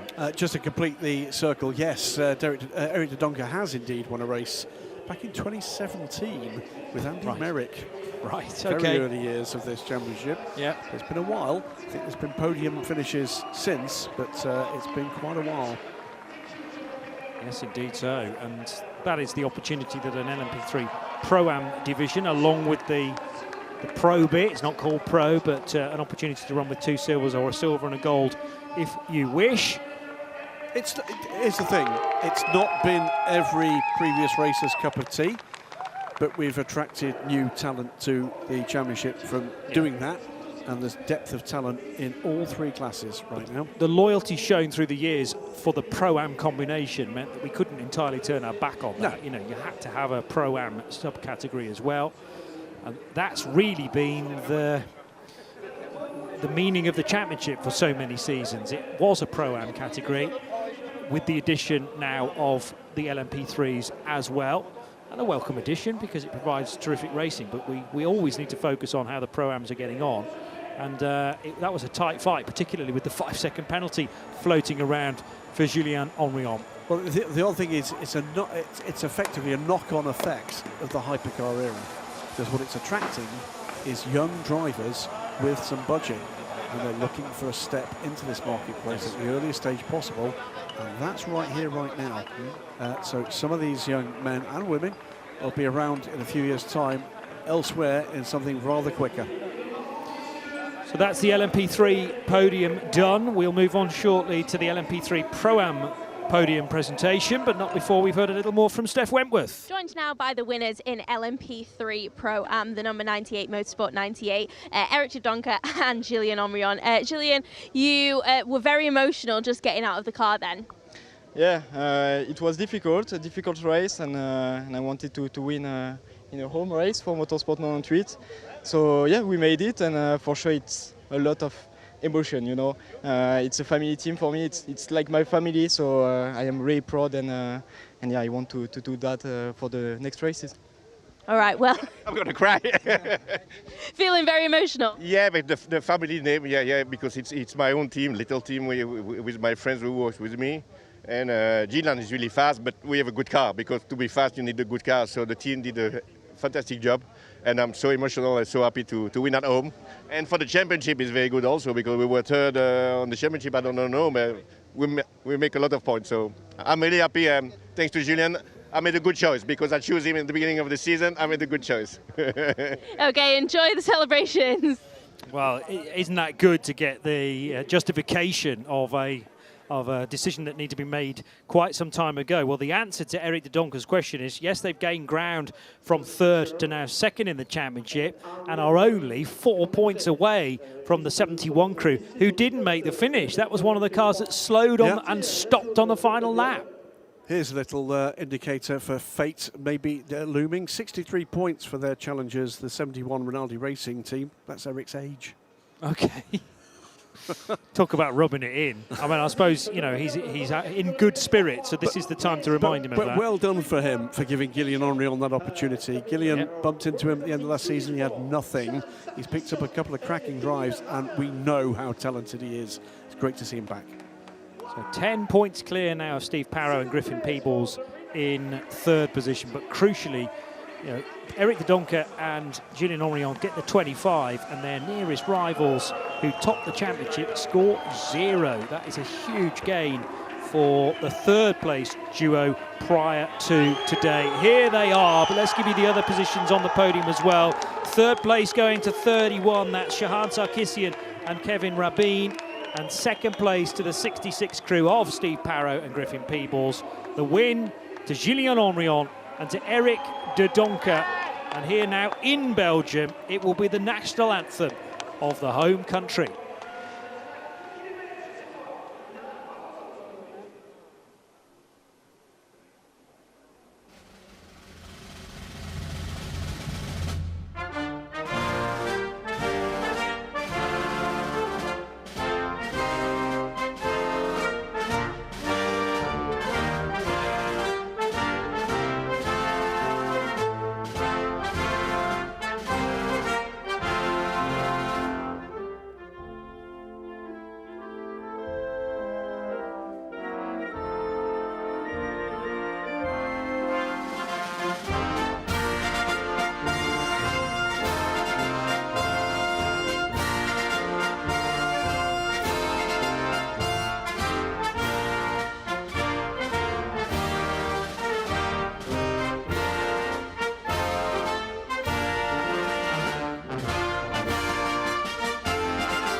So 8 years on from what we think was the only other win for Motorsport 98. 2017, Eric, the final round at Portimao with Andy Merrick. If you're watching, Andy, good afternoon. But last time they actually won. I think there have been a couple of podiums since then, certainly some strong runs. But, well, look at it, a blend of youth and supreme talent and a huge amount of experience and passion, and you can still be a winner. Exactly. It's all in the preparation, though, as Eric made the point. You know, yes, we're a little family team, but if you get that mixture right in terms of qualification, a good car for that, and then a good car across a now 2-hour race, then it's absolutely being thrashed to bits with Julien Henrion at the wheel. And even though he had a penalty to be added to his race time, he's still 5 and a bit seconds clear of the rest of the field, and Motorsport 98 put themselves into a great position for a championship with only 2 races to go. Indeed, and yes, still some bits and bobs that need to be attended to, and some of the awareness and behaviours, but once they got going, that was a cracking race in the second half, no doubt about it. In all, again, in all 3 classes. Yeah, so the champagne sprays on the middle of our 3 podia. One more to come. That is for the GT3 runners, and a chance to hear from our winners now with Steph. Joined by the winners in GT3, the number 33 Kessel Racing. Huge congratulations. David, we watched you overtake the Dames quite early on and establish quite a dominant performance. Yeah, I mean, first of all, let me say a big thank to the team. This victory is for them because we had an unfortunate crash on the Wednesday test and they had to rebuild the car. So, I mean, imagine where we were 3 days ago and now stepping up with Murat on the top step of the podium. It's great. So thanks to everyone in the team. This is a signal you never have to, you know, give up. And yes, the crucial phase was the beginning because they pitted 1 lap later. So when I found them, I was already on hot tires and I gave my everything to overtake the Aston Martin and then the Iron Dames. And then I just tried to focus on pulling a gap and it worked, so super happy. Well, congratulations both. Enjoy the celebration. Thank you, thank you. Quick word there from Murat at the end, and thumbs up to the camera also from David Fumanelli. And the point that he makes is that because the 33 Ferrari pitted a lap before everybody else, he could then really attack. The gap's down to 2 points now to the 51 Ferrari of Eliseo Dono and Alessandro Cozzi. So 2 points, and then only 5 points separating the top three, with both Kessel Racing Ferraris involved. We can't discount the Code Racing Development Aston Martin either, Graham. Just on 10 52 points. Just yeah. 10 points, with obviously 52 points still remaining. Anything can happen, and we saw how close that was. So the two Iron Dames, first of all, on the third step of the podium at her home race, Vanina X. Cracking stuff from Vanina on a comeback after the illness. And Marta Garcia to her left, right-hand side as we look. Second place going the way of the 65 Team Motor Park Mercedes of Heiko Neumann and latterly Lucas Dunner. But the win to Murat Chuedoroglu and to David Fumanelli, who are the dominant force, and with thanks to their strategy actually, and fair play gave mention to the engineer to say they got us in nice and early, pit stopped earlier, hot tyres, and the race win. Here's the national anthem.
Kessel Racing take victory in the GT3 part of the Michelin Le Mans Cup after the latest round. So race 5 of the season, with 2, of course, falling at the Road to Le Mans event, and 2 more up for grabs. Yep, we get into the final phase of the Michelin Le Mans Cup next time around at Silverstone. And that will be a bit of a reset. No data for these teams with these cars on that track of late. So that will be of real interest to just see who's got that natural talent on track. Silverstone always been a circuit that rewards good mixed class racing. Yes. And again, high speed, so therefore the burn of fuel is pretty high. That's the reason why it's going to be a slightly shorter race before all the data is retrieved. So 1 hour and 50 minutes rather than the 2-hour bread and butter race we've had in other places apart from Le Mans. And the question marks still remain about today's race in LMP3, because was that what happened with the 77 Reiter Engineering and the 71 Rinaldi Racing cars? Did they run out of fuel on the final tour? Yeah. We'll have to search for the solutions to those stories, but GT3's never really been a big problem in getting those cars home. Different engines, balance of performance, all incorporated, and tremendous racing. So that is Saturday done here at Spa-Francorchamps, but we can look forward to a European Le Mans Series race tomorrow. All the build-up beginning at 12:35 for a one.